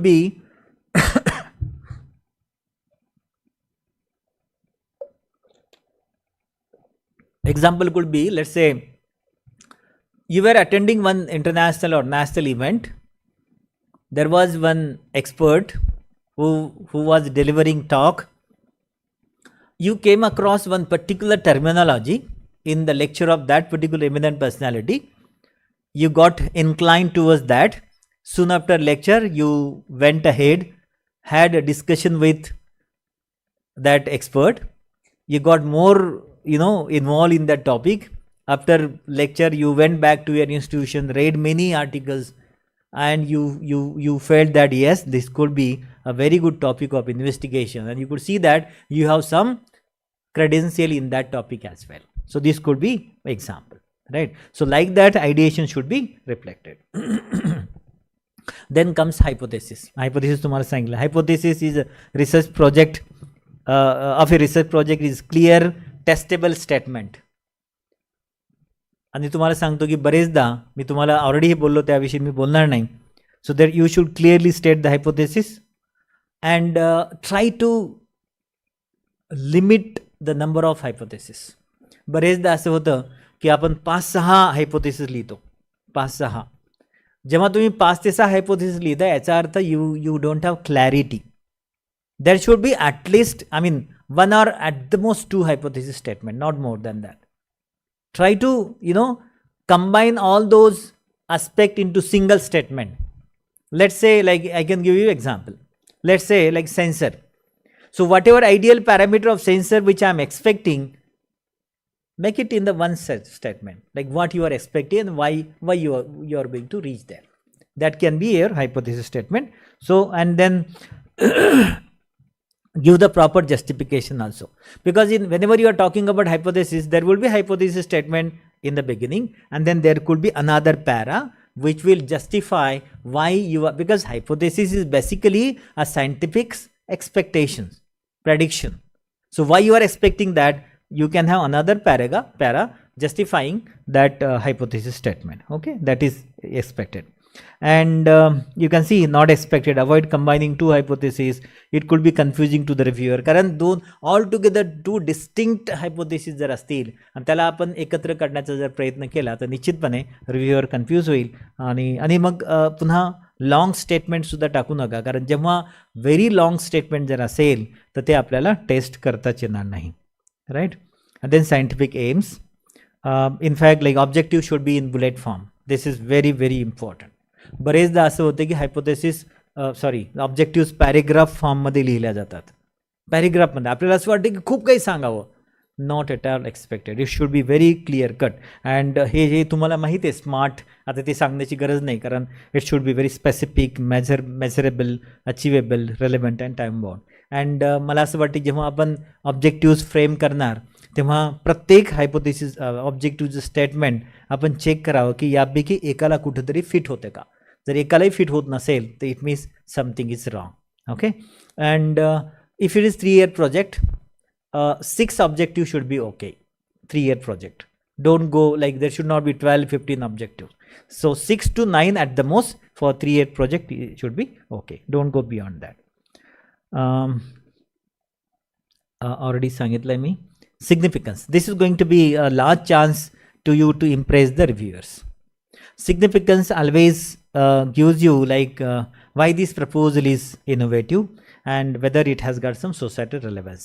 So I mean this can be reflected in introduction also, but if at all significance of the project option is there, you should, because whenever there is an option of writing you giving response to significance of the project, here don't miss to mention that here, like why this is innovative and whether it has got any societal relevance. Or it could be like there are many national missions, like for example these days Clean India, Digital India, Skill India, many missions are there. Try to correlate your objectives to one of those missions, and if you can correlate, आणि हे महत्त्वाचं आहे बरं का. अलीकडे काय झालं आहे की गव्हर्नमेंटनी जे फंडिंग एजन्सी जेव्हा हे एक्सपर्ट येतात, एक्सपर्टला इन्स्ट्रक्शन्स आहेत, कारण गव्हर्नमेंटला वाटतं की आपले मिशन्स हे सक्सेसफुल झाले पाहिजेत, and quite obvious as well, right. आणि म्हणून त्यांना सांगितलं जातं specifically force investigator to correlate their objectives to one of the missions. So if you could do that, it would be good chance for you to trap the funding. Methodology, there should be one-to-one correspondence. Methodology, again, it should not be very detailed. Methodology is not like, for example, उदाहरण तुम्हाला सांगतो, जर 6 objectives असतील तर there should be 6 points in the methodology as well. For example, synthesis of nanostructure material. For example, right, a very simple methodology could be synthesis of this XYZ material by this and this method. More than enough. So you need not give details of that method. Otherwise, obviously, you can go ahead and you can put details of that. Not at all expected. Okay. So this is all about methodology. And then work plan and schedule. This is again very, very important, because whatever, if there are 6 objectives, right, what kind of timeline you have framed for that. 3 वर्षामध्ये, that is why I said it is better to have 6 objectives. One objective 6 months, another second objective 6 months. So 3 years 6 objective. So it is going to be enough. आणि बरेचदा तुम्ही जर उदाहरणार्थ समजा तुम्हाला वाटतं की मटेरियल बनवायचे, उदाहरणार्थ, I am sorry because since I am working on devices, so we always start from material, so I am quoting the same example again and again, right? So let's say like sometime you may feel that synthesis of material can be finished in 1 or 2 months, but you never know. Sometimes you might struggle because of one or other reason, so give enough time. Okay, so at least 6 months, this is my suggestion. Budget, give detailed account of the detailed budget where you are going to spend. Justification for each and every aspect. You can see here there are what is not expected. Graduate student should not be used. Graduate student means don't ask money for master student. Graduate means master student. Of course, you can ask money for PhD student, which is called project assistant or project fellow, and do not specify spending all the budget on personal. बरेचदा असं होतं की समजा 25 लाखाचा project आहे, 20 लाख तुम्ही project फेलोला मागताय, most likely your project is going to be rejected. Don't do that. Okay. Example आहे तुमच्या समोर. You can see here like this is around 80 lakhs project. Around it is thumb rule. It is thumb rule that truly speaking there is no thumb rule as such, but एक approximate आहे की if like 1/3 amount should go to the non-recurring budget approximately. म्हणजे याला कुठलाही नियम नाही, लक्षात घ्या. समजा असे बरेचसे प्रोजेक्ट आहेत, माझ्याकडेच एकदा 50 लाखाचा प्रोजेक्ट होता, 40 लाखाचं इक्विपमेंट होत आहे, 1/3 were crossed. We convince that We don't need money for consumables. We don't need money for project professionals. We need money only for equipment. So somehow we could convince. The convince कधी करू शकता जर तुमच्याकडे enough credential जर असेल तर.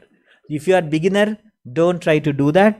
So try to follow the rules and regulation. You can see here like 2 project fellows approximately. कुठल्यामध्ये 2 पेक्षा जास्त project fellow usually जर 80 लाखाचा project असेल, don't go beyond 2. Right, and then consumables you can see approximate. This is out of my experience. I mention here consumables, travel, contingency. There would be overhead budget as well, and equipment approximately 1/3. So this is just an example of the budget which you can have, and moreover, a declaration is going to be very very important, because if you are having earlier projects with you, कारण बरेचदा आपल्याला असं वाटतं की माझ्याकडे एक project आहे, मग या लोकांना कुठं माहीत असेल, परंतु आपल्याकडे अलीकडे डेटाबेसमध्ये तुमच्याकडे कुठल्या एजन्सी किती प्रोजेक्ट आहेत पूर्ण माहीत असतं, एक्सपर्ट्सना पूर्ण माहीत असतं, त्या प्रोजेक्टमध्ये कुठलं इक्विपमेंट घेतलं हे सुद्धा माहीत असतं. And if you are, let's say, like FTR spectrophotometer, you bought in earlier project, and again you are asking same thing, so most likely your project is going to be rejected. So declare 0% overlap. That is very very important. Like whatever money you got earlier and whatever money you are expecting for new project, there should not be any overlapping. That is very very important. And do not state, like बरेचदा असं होतं आपल्याला असं वाटतं की 20-25% overlap चालेल, पण it depends then, it depends on the expert. आणि त्यामुळे तुम्हाला मी शेवटी 2 स्टोरी सांगणार आहे. Let me finish this. Ethical consideration, like if you are doing any biological research, health related research, of course ethical आणि नॉट ओनली बायोलॉजिकल रिसर्च. बरेचदा असं होतं की if you are working with DRDO or BRNS, so you need permission from them.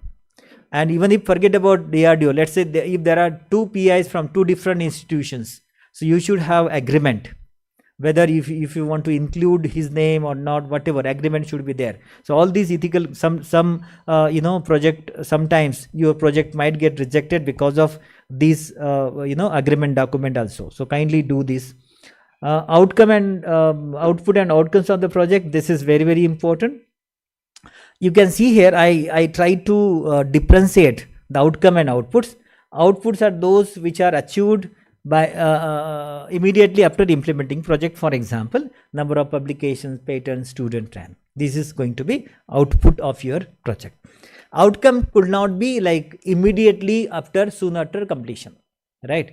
So like for example, outcome could be due to let's say like you have completed one project, you end up with 3-4 publications, and after that maybe after 1 or 2 years, because of those publications you got another project with higher funding agency, I mean like more funding. So this is the outcome of the project, right? This is the outcome. Or long run, like you have addressed some issues, societal issues, and you could see that there is a substantial enhancement in livelihood of those villagers, for example. So this is the outcome of your project. So you can project outcomes as well. And nowadays DST has made it mandatory that you please ensure output as well as outcome. So you need to forecast like what could be your outcome. Bibliography, this is very important. Bibliography मध्ये जेव्हा तुम्ही research project लिहिताय, बरेचदा reviewer काय करतात, पहिल्यांदा references बघतात आणि त्यामध्ये रिसेंट पेपर्स आहेत की नाही पहिल्यांदा चेक करतात. Let's say like it is 2025. And so what I am going to do, this is what usually I do. 24, 25, 22, 23, 20 च्या नंतरचे पेपर्स आहेत का, नसतील तर त्यामध्ये आयडेंटिफिकेशन गॅप होऊ शकत नाही. It is very common.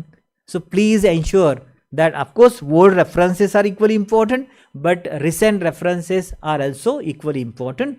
Try to include those in your bibliography. Referees, this is very important. Referees बरेचदा काय होतं, रेफरीज तुम्हाला प्रोजेक्ट म्हणजे तिथं द्यायची वेळ येते. You will be advise to mention the name of 2 or 3 referees and you will get excited. Moment you come across this particular point, you will get excited and you will try to put your name of your friend. बरेचदा आपल्या मित्राचं नाव टाकतो आपण आणि तुमच्या कोलॅबरेटरचं नाव टाकतो, ते सरळ चेक करतात. लेट्स से आसवाल BRC मध्ये आहेत, माझे मित्र आहेत आसवाल, आमच्या दोघांचे पब्लिकेशन्स आहेत. आसवाल नाव टाकले की शिरसाट सोबत पब्लिकेशन दिसत आहेत, त्यांच्याकडे जाणारच नाही. फक्त जाणार नाही, तुमच्या काय होतं माहिती आहे का, इम्पॅक्ट कमी होतो. म्हणजे तुमच्याविषयी थोडंसं विचार, हा मॅनिप्युलेटर काइंड ऑफ पर्सन आहे असा तुमच्याविषयी विचार व्हायला लागतो, आणि त्यामुळे डोंट डू दॅट. सर्वात महत्त्वाचं तुम्हाला सांगतो, नॉट एक्सपेक्टेड काय, do not choose a close collaborator. Number 1, do not choose a competitors in your field. Do not choose a top scientist. ह्या कॉम्पिटेटर आणि टॉप सायंटिस्टचं गोष्ट सांगतो. कॉम्पिटेटर तर शक्यतोवर आपण टाकणार नाही, कारण कॉम्पिटेटर टाकणारच नाही आपण. आपण काय करू शकतो, टॉप सायंटिस्टचं नाव टाकू शकतो. बरेचदा आपल्याकडे गंमत काय होतं, कधी कधी NPLचा एक मोठा सायंटिस्ट आहे, आपण फंक्शन ठेवलो, तो आला इथे आणि त्याला आपण छान अजिंठा वेरूळला घेऊन गेलो आहे. So he will be very happy. He will be very happy as long as he is in Aurangabad, Chhatrapati Sambhajinagar. Once you live, so you will feel that oh he is my very good friend, आणि you will be excited to include his name in as a referee.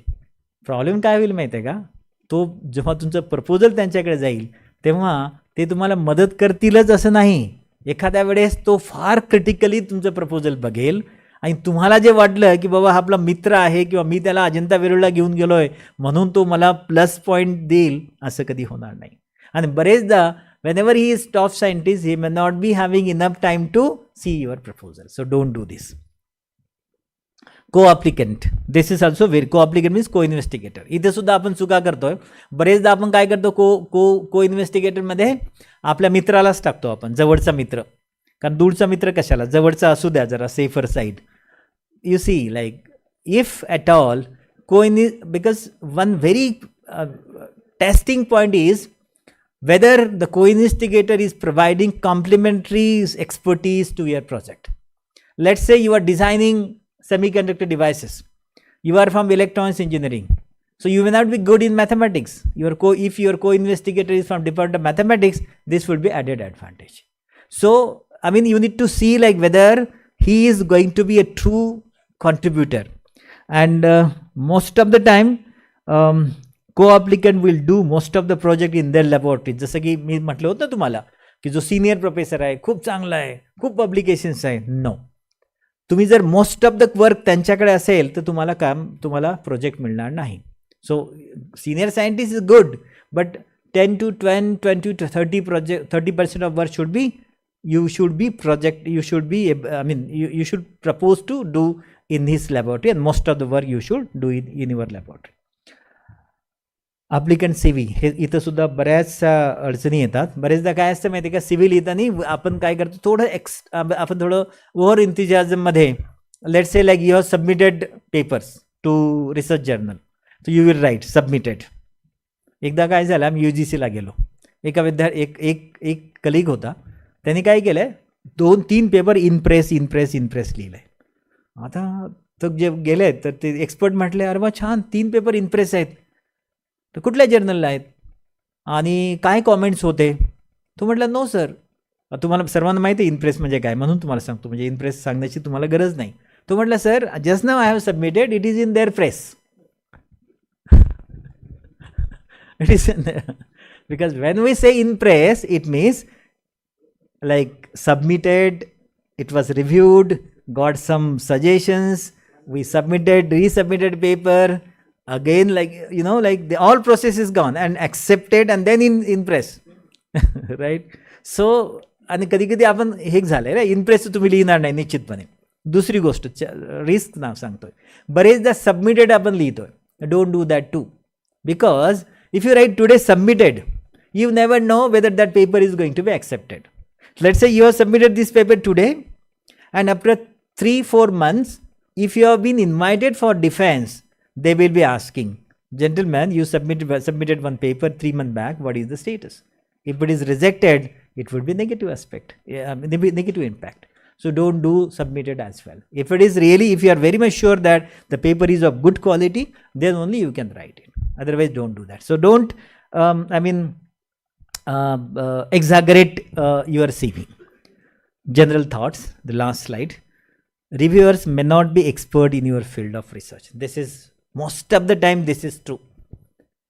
जसं फिजिक्सचं आहे समजा, तर physics काय, आता फिजिक्समध्ये खूप subject आहेत. मी सेन्सर्समध्ये काम करतो, तो सेन्सर्समध्येला एक्सपर्टीज असेल असं जरुरी नाही. Make the proposal accessible to them. So this is our responsibility.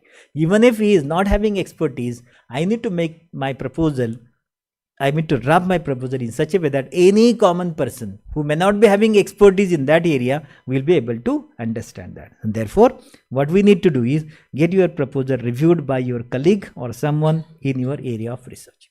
आणि अशा कलिगकडे द्या की जो तुमचा शत्रू आहे, जो तुम्हाला खूप क्रिटिसाइज करतोय, त्याच्याकडे द्या. कारण तो काय करेल माहिती आहे का, तो तुम्हाला बघेल की तुम्हाला ह्युमिलेट करण्याचा प्रयत्न करेल, ये गलती है, ये गलती है, ये गलती है.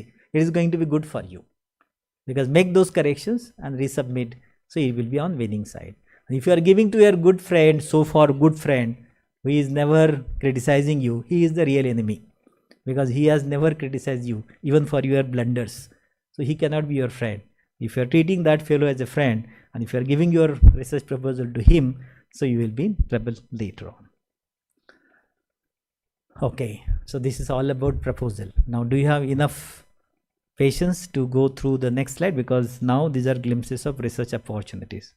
So I'm not going to ask the, या लोकांना नाही विचारणार, मागच्या लोकांनी सांगा तुम्हाला इच्छा असेल तर then I will go through it, otherwise my job is over. This is addition. Yes or no? Okay, ठीक आहे. आता ज्यांनी काहीच बोलले नाही त्या नो असेल, तुम्हाला जायचं तर जाऊ शकता तुम्ही. Okay, glimpses of research funding. Okay. Inter-University Accelerator Center is one institution at New Delhi. How many of you are aware of this institution?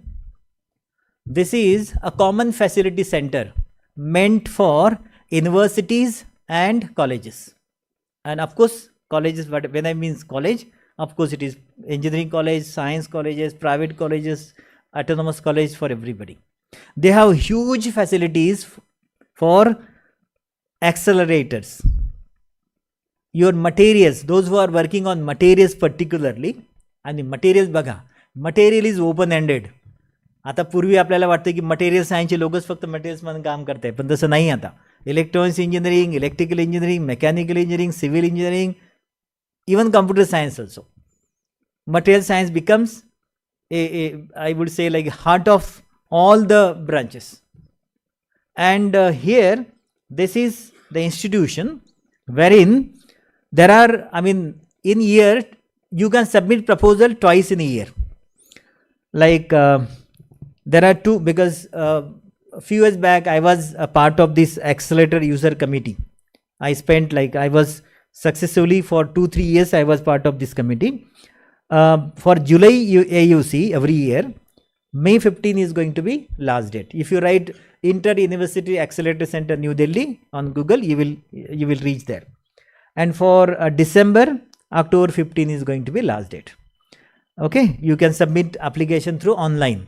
You don't need to submit the offline process. Okay. Now, what are the options? There are 5 different options for proposal submission. BTR1. What is this? Beam time request for fresh proposals. Beam time request for fresh proposal. Here you can submit proposal for exposing your material to swift heavy ions.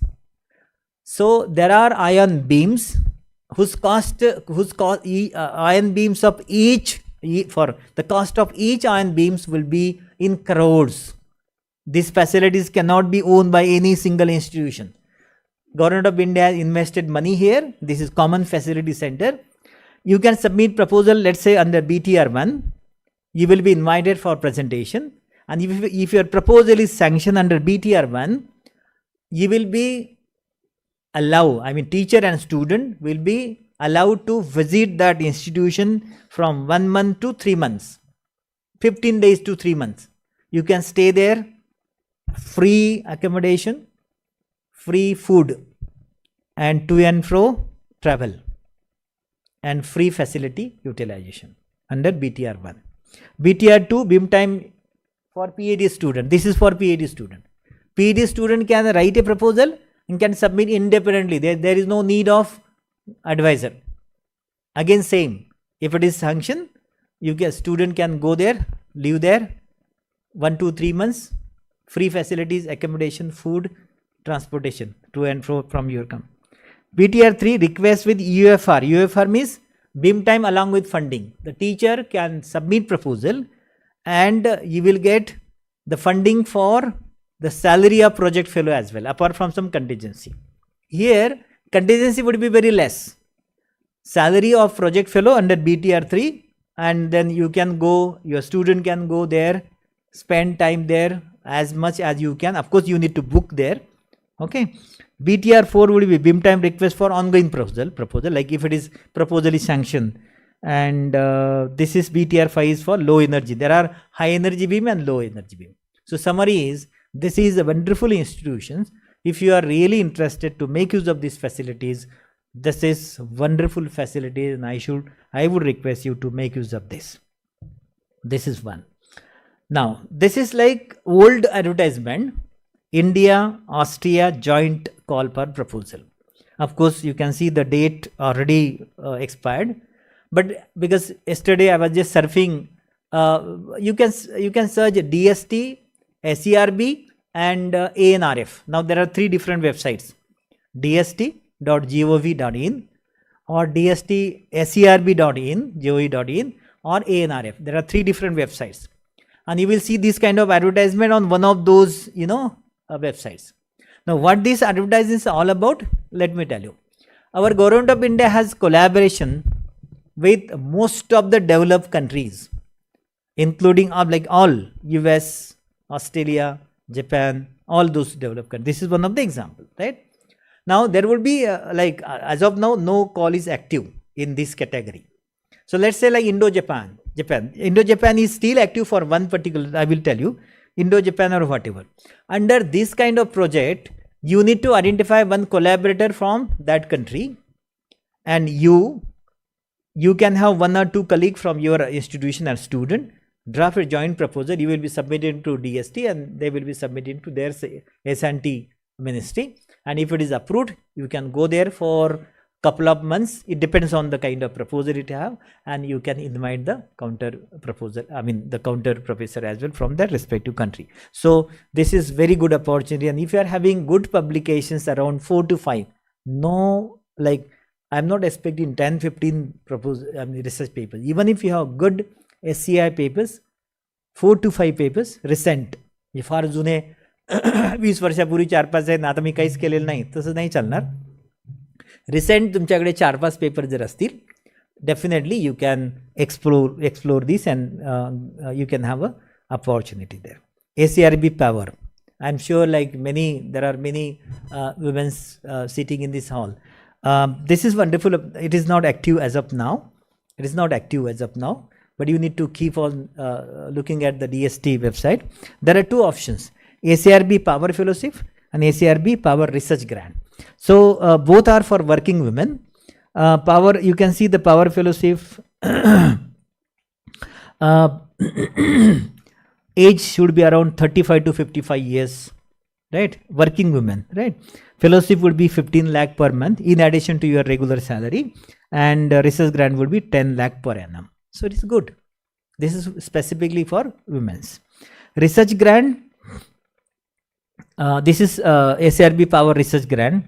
There are 2 different kind of category of the institutions, like IIT, IISER, ISC Bangalore, and these are like tier 1 or level 1 institutions, and state university, colleges and private academic institution would be in level 2.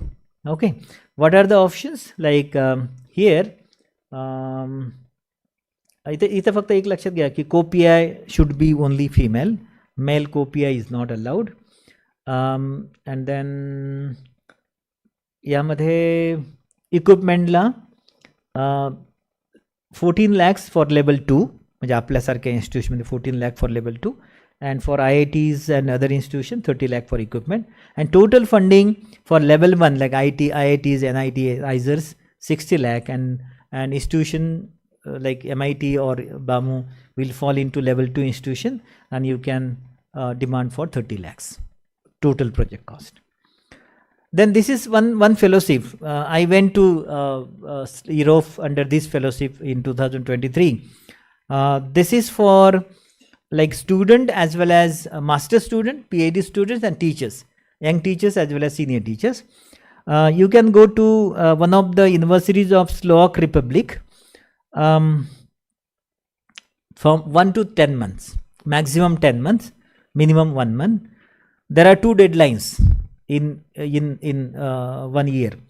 1st October to 31st October, 1st April to 30th April. So obviously the first deadline will be approaching soon. पुढच्या महिन्यामध्ये 1 तारखेला ते open होईल call, 31 तारखेला तो close होईल. Now but in order to apply this, you need to identify the university, and you should have invitation from that professor that if your fellowship is sanctioned, they are ready to host you in that institution. As far as teachers are concerned, so there are for master student you can go there for 1 semester. For PhD student you can go there for doing your research, and for teachers you can go there either for only teaching or only research, or teaching as well as research for both. I went there for both teaching as well as research for 10 months in 2023.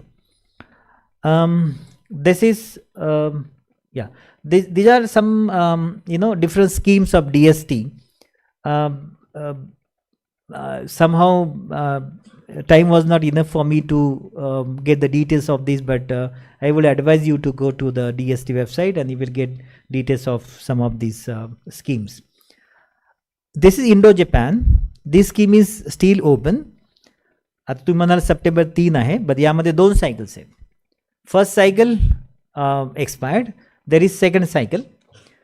There are 2 different schemes here: postdoctoral fellowships and long term and then याला काय म्हणतायत, invitational fellowships. For teachers, invitational fellowship, and for student, PhD student, those who are fresh PhD student, they can opt for the postdoctoral fellowship. Those who are working teachers, you can opt for invitational fellowship. There are 2 ways, like long term as well as short term, right? So long term जे आहे ते 2 ते 10 महिने आहे, आणि short term जे आहे that is maximum 60 days. आणि त्याचा जो सेकंड रिक्रुटमेंट जे आहे त्याची डेट 20th April 2026 आहे. So this call is open for second recruitment. First recruitment is already over. This is something different. Like if you are interested to do Buddhist studies, you need not be from Buddhist philosophy. Like science, like let's say like you are engineering student and you want to you want to undertake some Buddhist philosophical research for the period of 1 year in Japan. So BDK is one of the private agency in fact.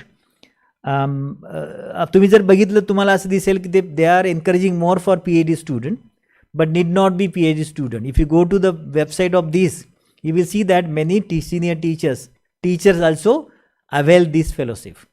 So you can go there for 1 year and the whole of course यासाठी तुम्हाला काय करावं लागेल, you need to identify the university in Japan and you should have invitation later from them before you apply. याची यावर्षीची date निघून गेलेली आहे, 31 जुलै याची लास्ट डेट होती. इफ यू आर इंटरेस्टेड, आपल्या सायन्सच्या लोकांना बरेचदा इनर इंजिनिअरिंग विषयी जर स्टडी करायची असेल, सो that you can do it. You identify the university in Japan, spend some time there. It is going to be good outing for you as well, keeping away from this all technical hazards. Okay, and then this is like again यावर्षी अजून हे जाहिरात अजून मी काल बघितली पण दिसली नाही मला. मागच्या वेळेस November 30 लास्ट डेट होती. These are like summer fellowships for like couple of months summer fellowship for both student as well as teachers. Let's say like you want to visit IIT or ISERS or IISc Bangalore for 2 months time. So you can apply to these fellowships, student as well as teachers, but as of now I have seen the website but it is not available. Most likely November मागच्या वर्षी होती, कदाचित मागे पुढे येऊ शकते. If you are interested you can search that. And this is last one, Fulbright Nehru Fellowship, and I'm sure most of you might be knowing that this is going to be very, very good fellowship for master student, PhD student, postdoc as well as teachers and administrator too. Of course 2026-27 चे deadlines निघून गेलेले आहेत, फक्त एकच deadline बाकी आहे खालची. Yes, तर ॲडमिनिस्ट्रेटर प्राचार्य साहेब, डायरेक्टर साहेब तुम्ही विचार करू शकता. HODs also can be considered as administrator, and deadline is still there. If you want you can encourage this. And apart from that I'm sure you must be well aware of Humboldt's Fellowship, JSPS for Japan, Humboldt's for Germany, Australian Fellowship सुद्धा आहेत. These are teachers fellowship, right? Commonwealth scholarship for teachers and bilateral तुम्हाला मी सांगितलेलं आहे. What does it mean? It means that there are plenty of opportunities for teachers to encash the funding from all funding agencies, because माझ्याकडे एक वेगळं presentation आहे किती funding agencies भारताच्या बाहेर आहेत, पण ते आता काही शक्य नाही ते. There are many options available in India to earn the money for doing project, provided you should have good papers in the specified areas. You can get money right from 50 lakhs to more than 1 crore as well. Similarly, there are many options available overseas for overseas fellowship. If you are having around 4 to 5 papers, good papers, recent papers, not more than that. त्याच्यापेक्षा जास्त असेल तर most likely, म्हणजे तुम्हाला मी सांगतोय, those who are having more than 5 research papers, and if you are dreaming to go abroad, every year you can go. Every year you just identify. There are every year the fellowships are going to be there. You identify the collaborators, go there, spend good time, expose yourself, learn many things, and try to bring that culture back to your institution. So this is what it is expected. So in summary, the opportunities are plenty for both projects as well as fellowships. Only we need to have a very innovative and proactive approach to encash that opportunity. Thank you very much for inviting me, and thank you very much for patience. Thank you. And if you are having any questions, maybe like 5 minutes we can allow participants, if they are having any questions, they can raise the question.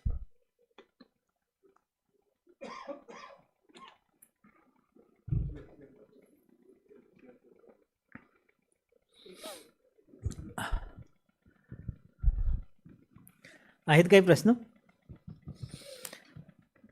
तसे 5:30 वाजून गेले, त्यामुळे वेळ संपला आपला. Okay.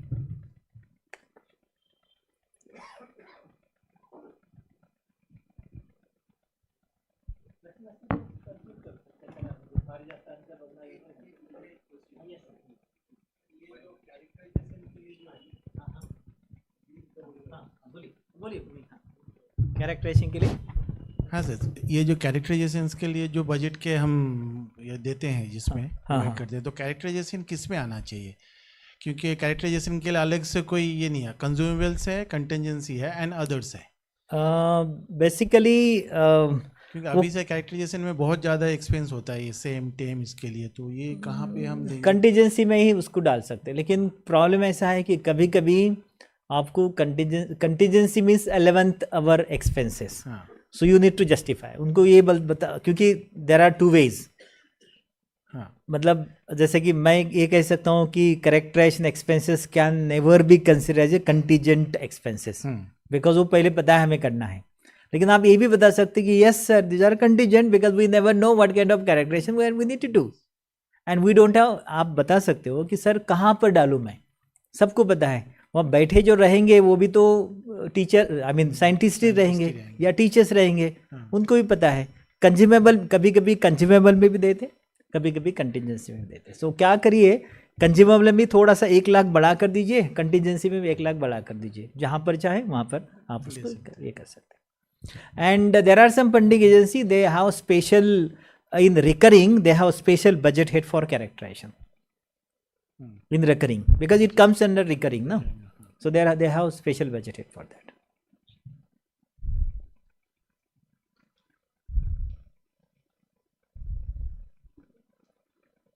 नहीं, कुछ सवाल है शायद उनका.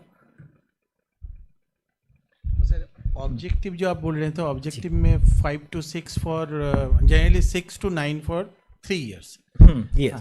तो सर ऑब्जेक्टिव जब हम करते हैं, इसके साथ जब प्लानिंग का जब मैपिंग करते हैं, तो उसमें सपोज अदर यूनिवर्सिटी कोलैबोरेशंस है, तो अदर को पीआई है, तो एक हमारे इंस्टीट्यूशन का आगे उनके पीआई को पीआई और दूसरे इंस्टीट्यूशन का आगे पीआई को पीआई, तो वहाँ पे प्लानिंग कैसे करें? वहाँ पे कभी कभी पैरेलल प्लानिंग हो सकती, depends on what kind of collaboration you have. जैसे कि क्योंकि एक साथ चलेगा ना दोनों, तो कैसे हम एंड करें? नहीं, वही क्या बता रहा हूँ. जैसे कि फॉर एग्जाम्पल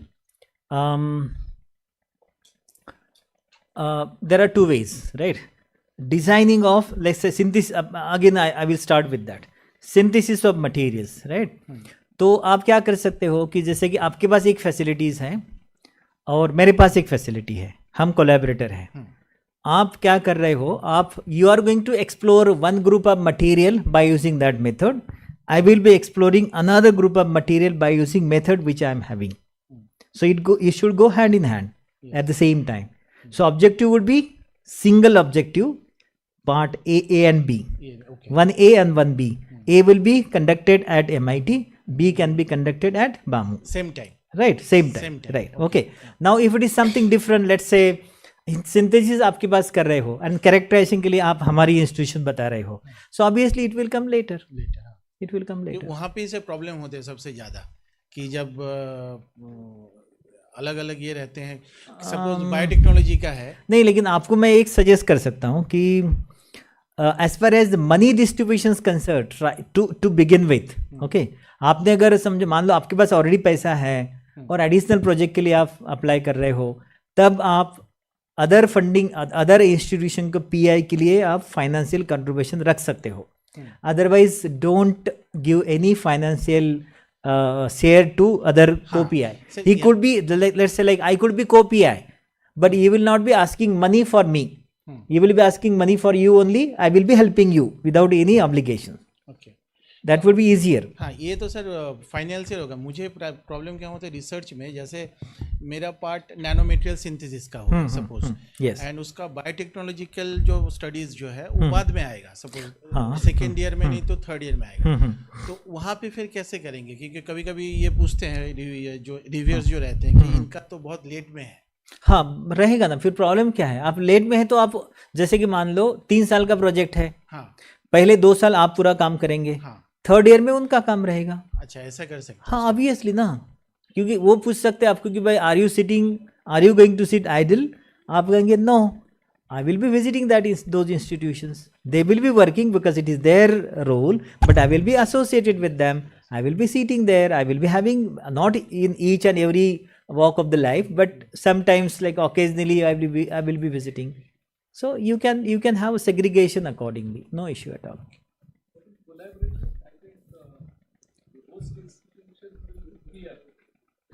हाँ सर, कोपीए कसं असते सर माहिती आहे का, बघा 2पेक्षा जास्त कोपीए सुद्धा ठेवू शकता काही प्रोजेक्टमध्ये. काही प्रोजेक्टमध्ये त्यांनी स्पेसिफिक सांगितले जाते की you should not have more than 2 co PI. काही प्रोजेक्टमध्ये ते सांगतात सुद्धा की you are not allowed to have the financial share to co PI. हां, असं सुद्धा सांगितलं जातं. जेव्हा काही सांगितलं जात नाही याचा अर्थ असा आहे की ती ओपन एंडेड आहे. You can do that. PI is one. PI is one. Yeah, that is what. One more thing, sir. PI could be 2 also. But mostly, I mean, No, sir. Let me tell you. Yes. No. Not even like conventional R&D. There could be two PIs. मी तुम्हाला उदाहरण सांगतो. समजा आता तुम्ही असं सांगताय, कारण problem कसा आहे, जेव्हा को-PI जेव्हा येईल ना सर, को-PIला जर तुम्ही 50% काम जर सांगितलंय की 50% तुम्ही करतायत, 50% तो करतोय, की तुमचा प्रोजेक्ट स्केल डाऊन होतो. पण तुम्ही जर म्हटले की तो सुद्धा PIचा आहे, because he is equally contributing, therefore he is PI at his institution, I am PI at my institution, both of you will get the weightage of PI. Nothing wrong. but it should be accepted by the funding agency. Accept करतात sir, करतात. आता तुम्हाला आमचं उदाहरण सांगतो. In 2019 we got one project. It was societal project from DST only, DST seed. It was 2.59 CR project. We were 2 PI. One like I was one of the PIs and other was Professor Bharti Gauli. Both of us were PI from the same institution. Different domains. Yes, different domain. Mine was electrical and automobile. Her was computer science. No, in case of collaboration, like someone is from maybe other than Chhatrapati Sambhajinagar. So like that, if we have the collaboration. That is why, sir, that is also possible. Like for example, ANRF. आता जी नवीन scheme आली ANRF ची pair scheme. ANRF ची pair scheme जी आली सध्या, आता fortunately तुम्ही त्याच्यात नाही वाटतं सध्या नाही, कदाचित पुढच्या फेजमध्ये असाल. आम्ही VIT सोबत कनेक्ट झालो होतो. VIT वॉज अवर हब आणि we were one of the spoke institution because hub spoke त्यांनी तसे कॉम्बिनेशन पेअर केले होते. तर त्यांनी काय म्हटलं माहिती आहे का, त्यांनी थोडं वेगळा कन्सेप्ट सांगितलं. ते म्हटले की प्रत्येक इन्स्टिट्यूटमध्ये एकच PI असेल. आता समजा उदाहरण, there was one hub from VIT Vellore आणि आम्ही 5 युनिव्हर्सिटीज होत्या, बाकी महाराष्ट्रातली आम्ही होतो आणि बाकी तामिळनाडू वगैरे बाकी स्टेटच्या होत्या. तर प्रत्येक इन्स्टिट्यूटचा एक PI. आता आमच्या बामूमधून जवळपास 15 लोक होतो आम्ही, राईट.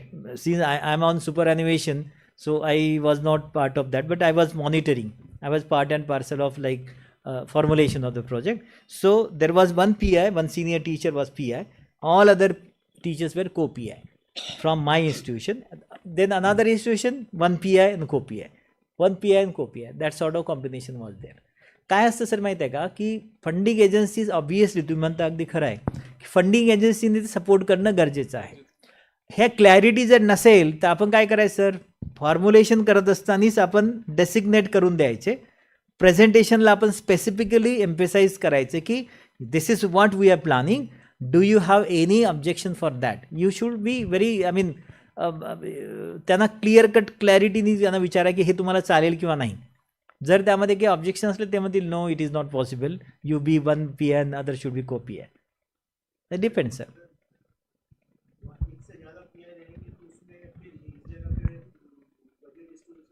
कर सकते. जैसे कि हमारे पास जो हुआ था ना, हमारे पास बेसिकली 3 डोमेन थे. वो उस प्रोजेक्ट की जब बात कर रहा हूँ मैं, there were 3 domains. One was for, I mean हे मेडिसिनल लाईक बॉटनीचं एक काहीतरी होतं, right. One domain was from botany, one was from us like electrical and automobile, and third was for computer science, and the budget was distributed, clearly distributed.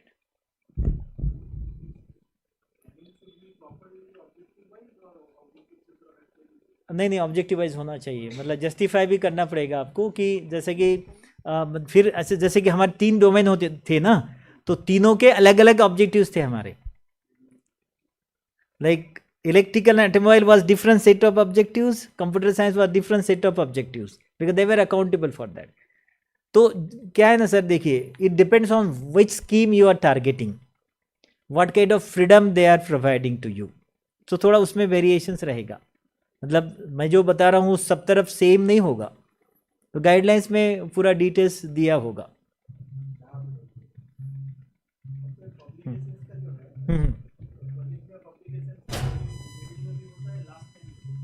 Publications, हाँ, yes. Middle वाले कोई मतलब नहीं sir. आपको बोलता हूँ कि आप अगर क्लेम कर रहे हो publications, if you are either first author और corresponding author, then only you will get credit. If you are middle author, हाँ,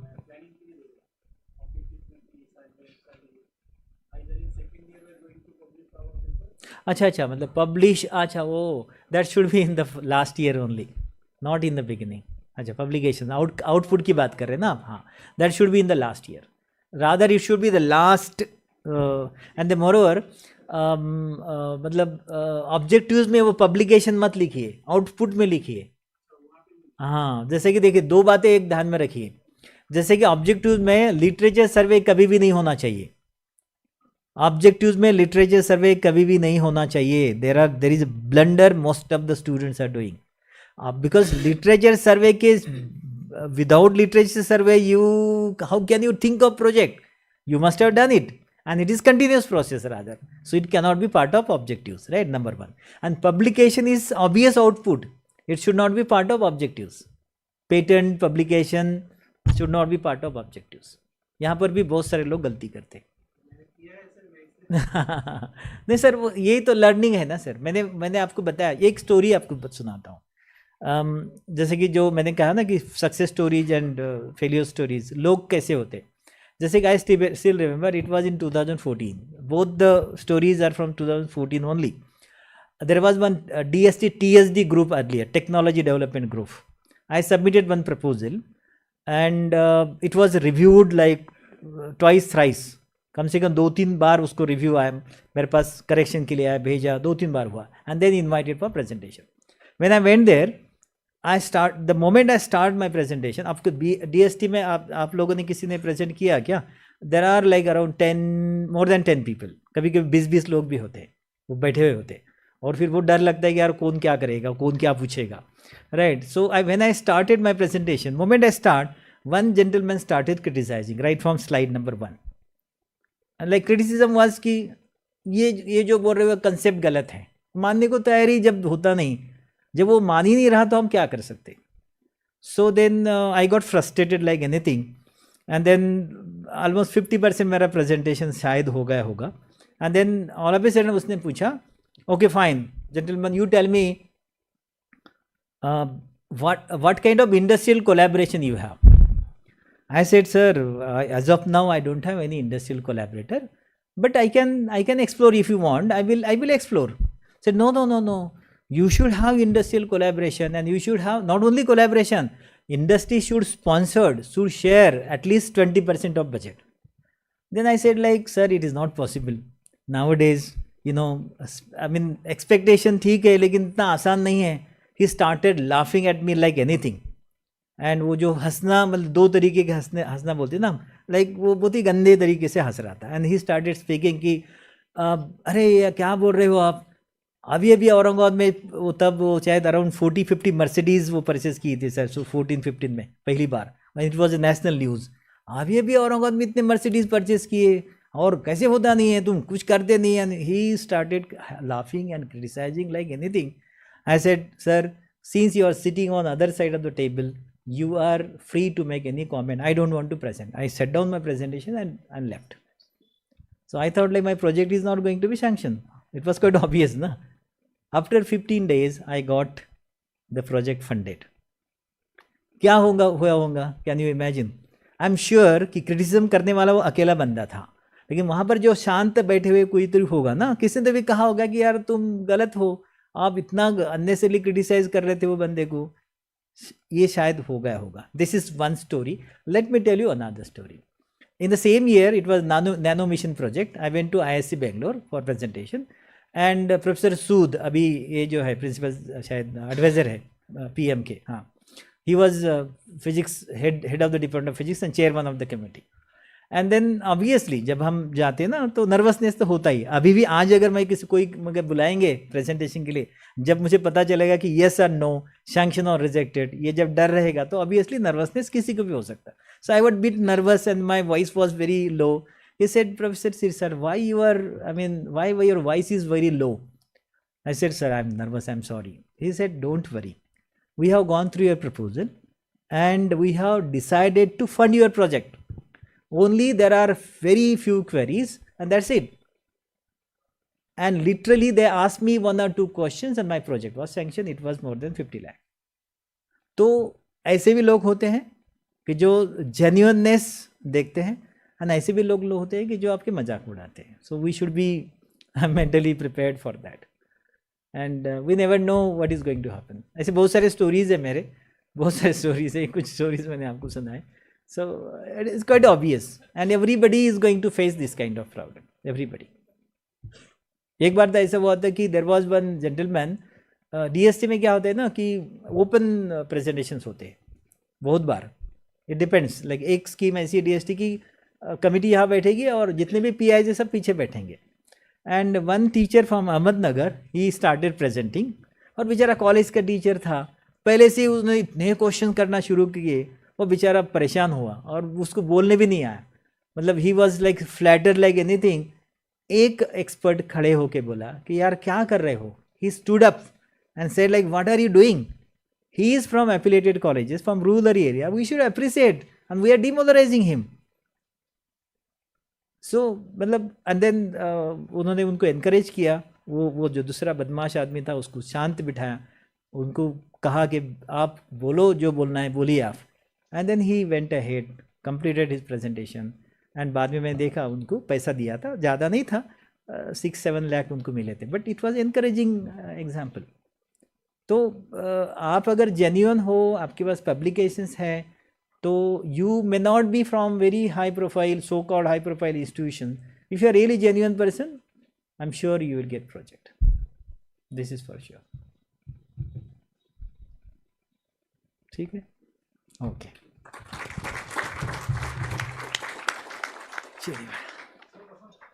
मी एकटा बसणं काही बरं नाही वाटत. Thank you, sir. We express our deep thanks towards you, sir, for this insightful session on how to draft a research proposal. Thank you so much. Definitely, this information that you have shared will be very useful for all the attendees for their future research. Now I call upon Dr. N.G. Patil, sir, Director MIT, to share his insights on today's session.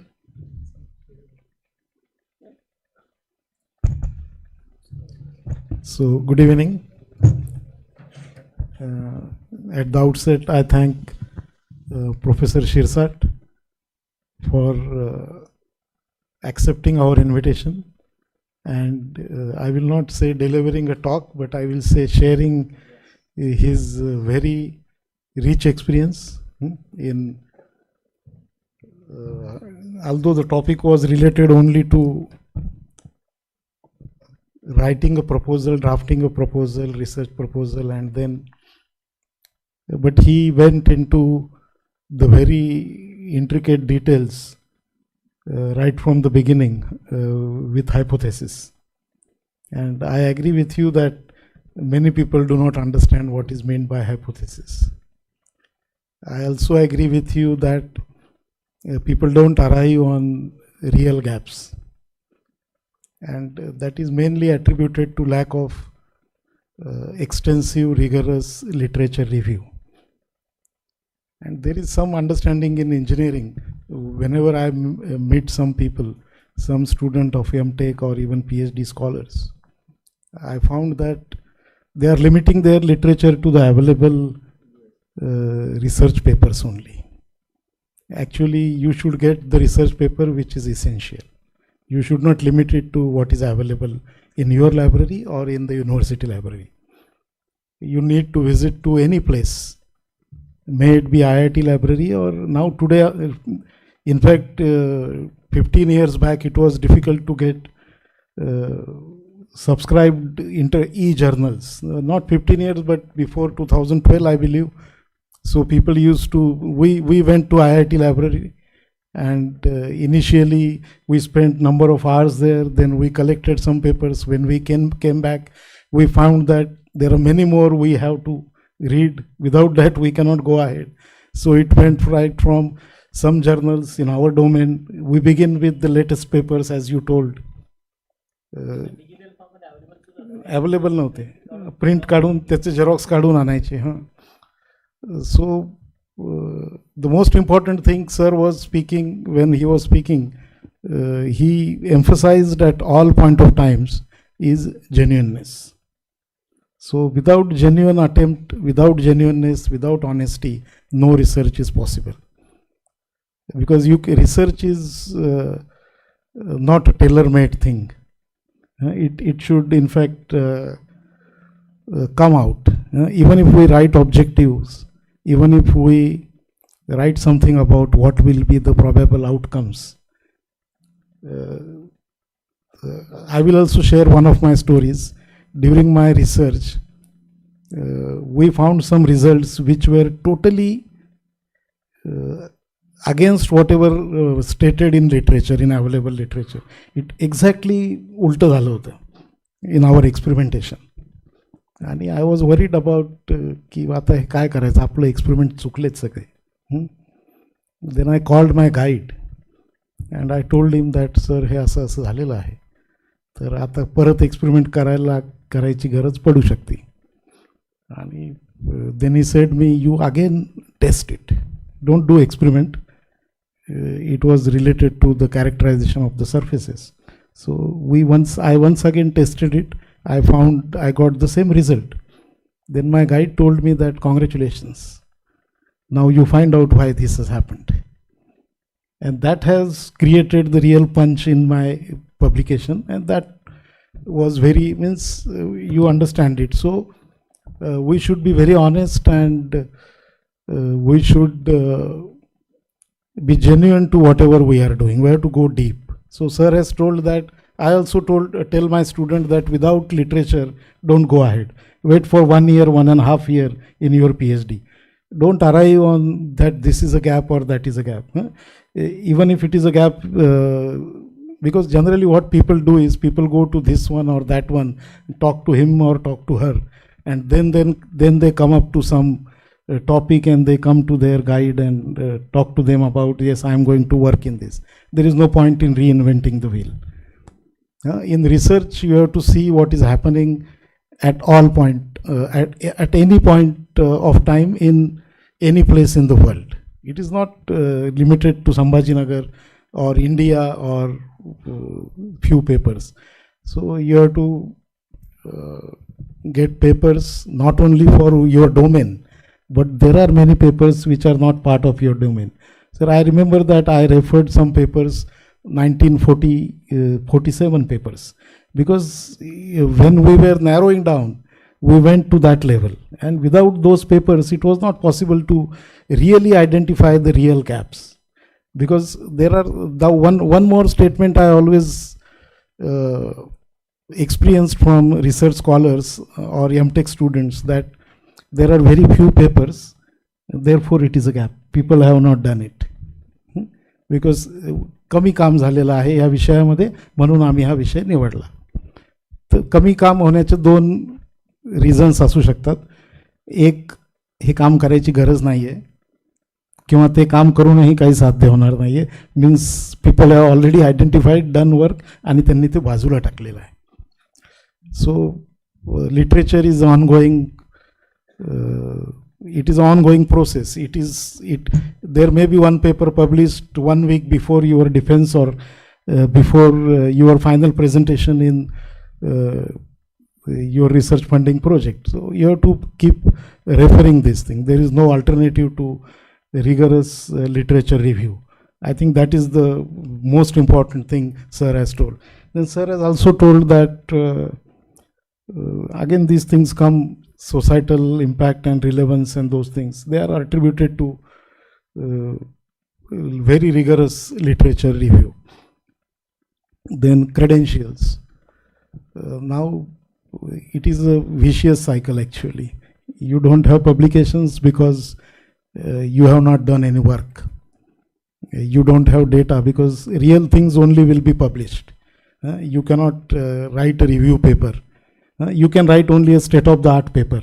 If you, Shirsat sir can write a review paper on his domain because he is an authority in that field.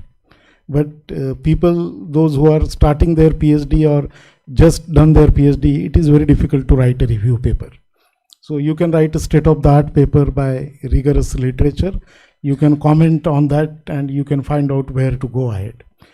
So I believe that if you really want to go for writing a project, see, if you don't have project funding, you may not be able to do work. If you are not able to do work, you will not be able to publish. If you are not able to publish, again, it is a vicious cycle. I think that is the reason in institutes, especially in institutes like us, there are very few people who could get funding. And that is completely attributed to the quality of research papers produced by people during their PhDs and during their masters. And that is possible only if you write papers. If you write papers, and that is possible if, I think Professor Regular has come up with some research policy. In that research policy, we have proposed that there will be some funding for preliminary experimentation, some preliminary work, and we hope that based on that, some publications can be produced based on some preliminary work, and those publications can be valuable for improving the credentials of the PI or co-PI, and that may help us.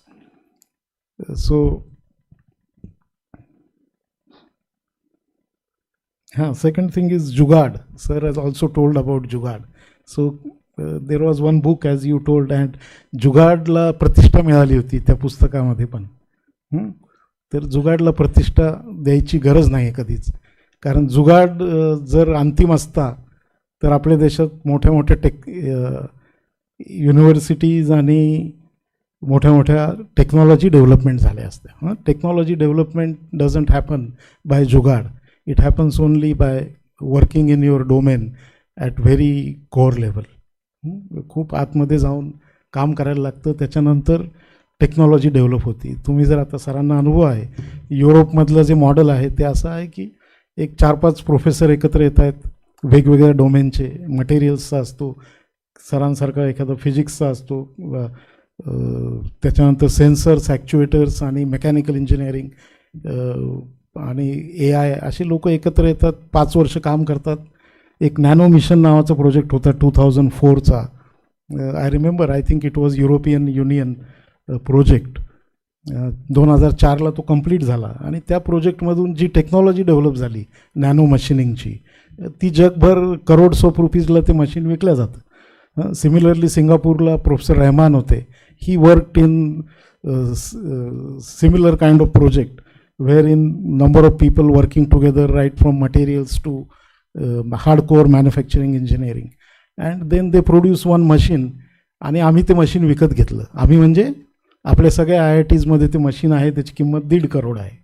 But the technology was developed by a professor who is professor at National University of Singapore, आणि the person is from Dhaka.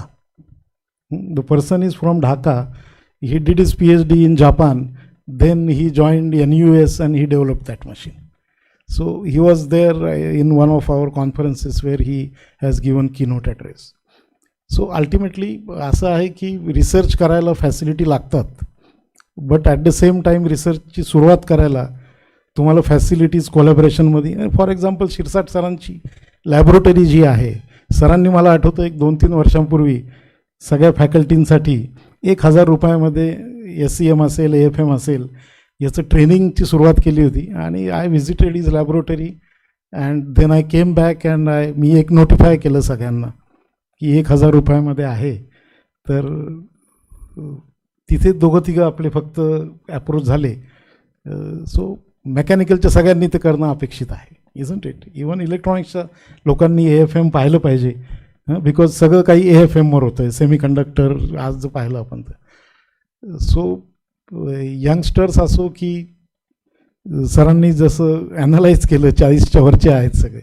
आणि वुमेनमध्ये तर खूप आहे, आपल्याकडे 50% ladies आहेत आणि खूप projects आहेत, फंडिंग खूप अवेलेबल आहे.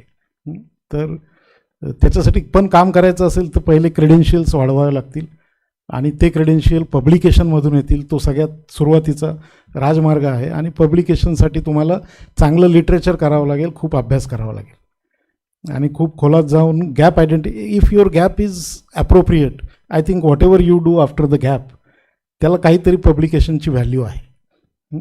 आणि त्याच्या पलीकडे जाऊन सांगतो, तुमचे MTechचे PhDचे जे काय काम झाले असतील, मी मागे एक सर सांगितलं होतं की MTechचे तुमचे जेवढे काय रिपोर्ट आहेत, बिकॉज मी मेकॅनिकलच्या एक वरचं कपाट उघडलं होतं लॅब शिफ्टिंगच्या वेळेस, त्याच्यामध्ये मला 10-15 मास्टर्सचे डेझर्टेशन रिपोर्ट मिळाले. आणि मी तिथे बसूनच ते सगळे उघडले. तिथं धूळ वगैरे पडलेली होती खूप, ते बंद होती ती लॅब, कारण मर्जिंग नंतर ती आपण. तर त्याच्यामध्ये त्या प्रत्येक रिसर्च एक पेपर निघू शकतो एवढा डेटा त्याच्यामध्ये होता. फक्त त्या गाईडनी बसायचं आहे आणि त्याला प्रॉपरली प्रेझेंट करायचं आहे, कारण डेटा आहे. एक्सपेरिमेंटला काही अल्टिमेट आहेत. Experiment is the real thing. Whatever data has been generated based on experiments has some value which can be published.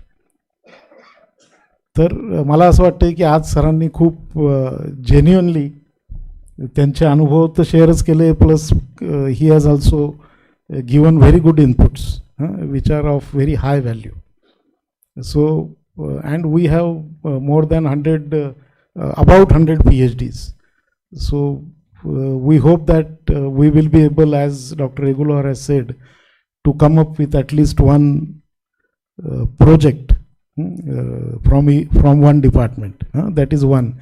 And I hope that PhDs from women's side, they should also come up with projects, because they have some advantage, especially in today's era, because काय होतं, 2 project आले आणि त्याच्यामध्ये 4 project आले, त्याच्यात महिलांना 2 जातात. सो relatively white वाटून घेऊ नका, पण हे सत्य आहे, रिलेटिव्हली कॉम्पिटिशन कमी आहे. Sir, do you agree with me?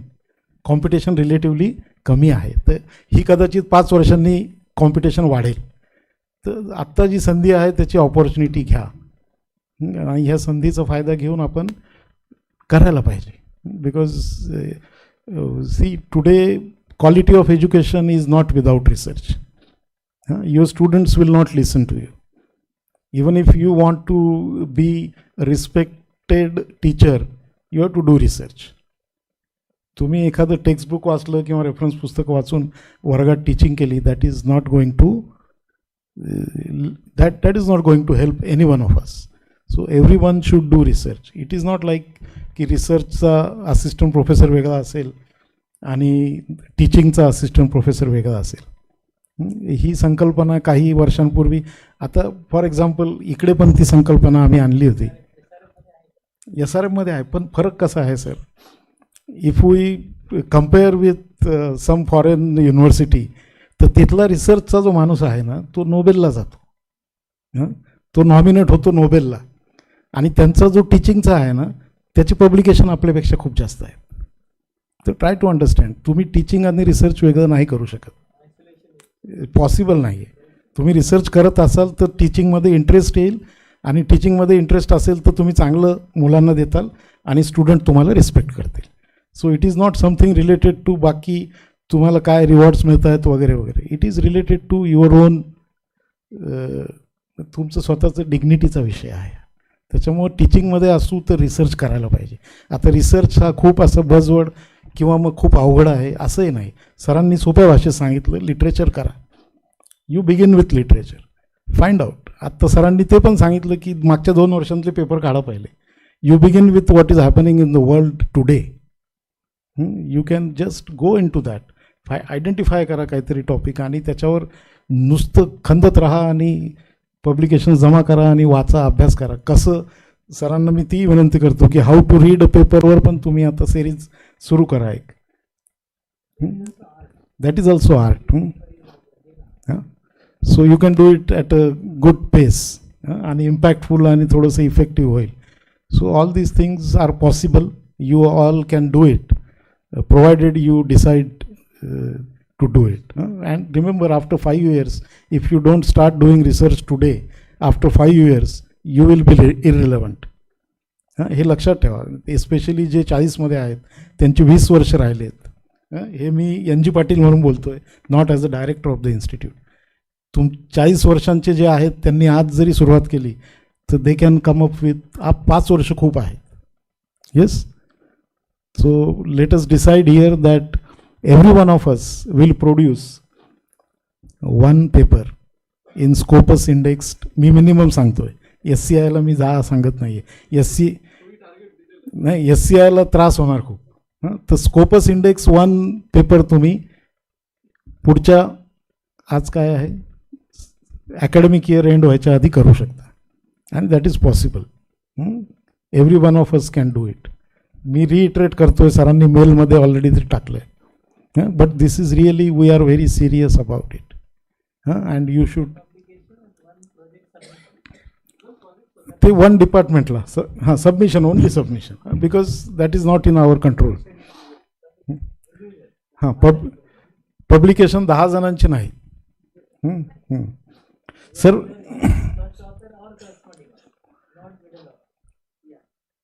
Sir मी मागच्या 3 वर्षात त्या खुर्चीवर बसून 3 पेपर काढले, तर मग सगळ्यांना जमू शकतं. Yes. So we can do it.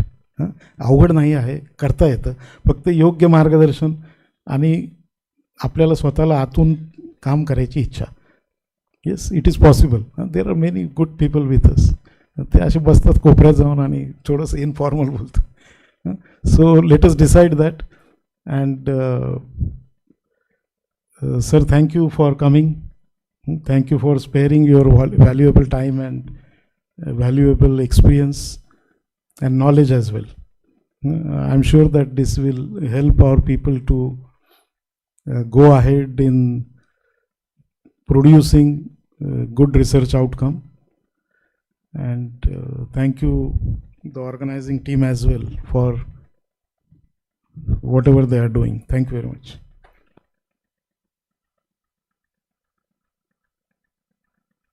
So there is a small announcement regarding the international conference which we are organizing in the month of February. I was planning to include that as a last slide in my PPT, but I could not do that. I forgot. So this conference would be in February. Of course, it is at the occasion of superannuation of myself.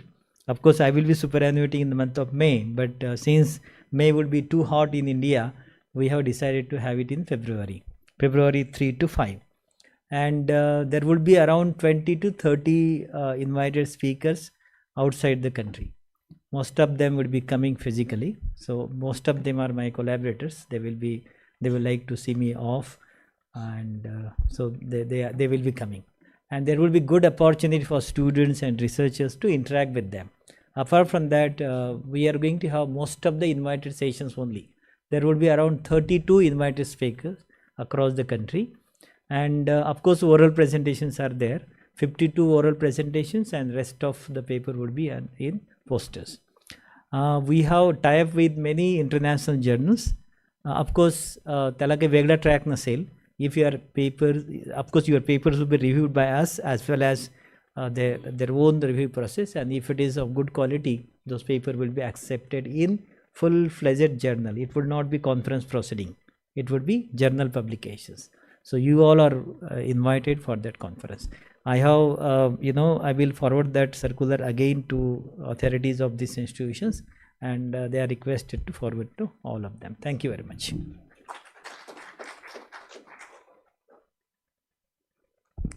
Thank you, sir.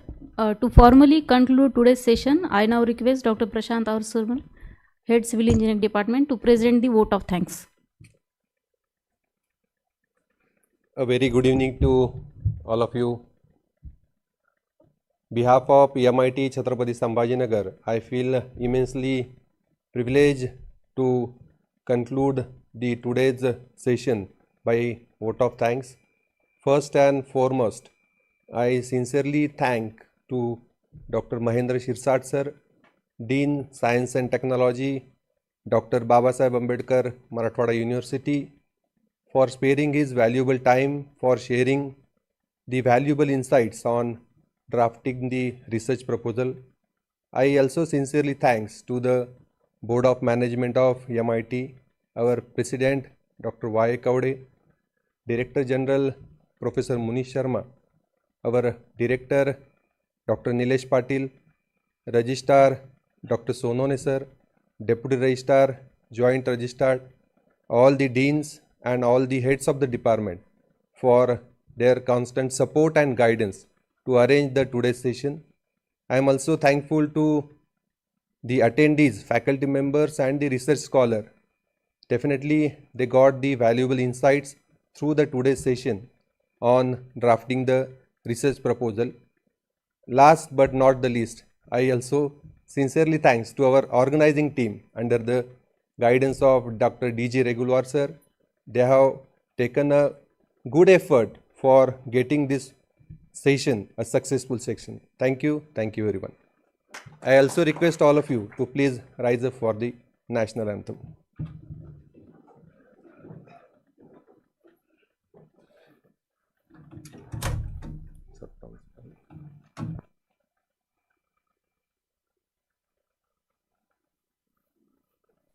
जनगण मन अधिनायक जय हे भारत भाग्य विधाता पंजाब सिंध गुजरात मराठा द्राविड उत्कल गंगा विंध्य हिमाचल यमुना गंगा उच्चल जलधि तरंगा तव शुभ नामे जागे तव शुभ आशीष मांगे गाहे तव जय गाथा जय जनगण मंगलदायक जय हे भारत भाग्य विधाता जय हे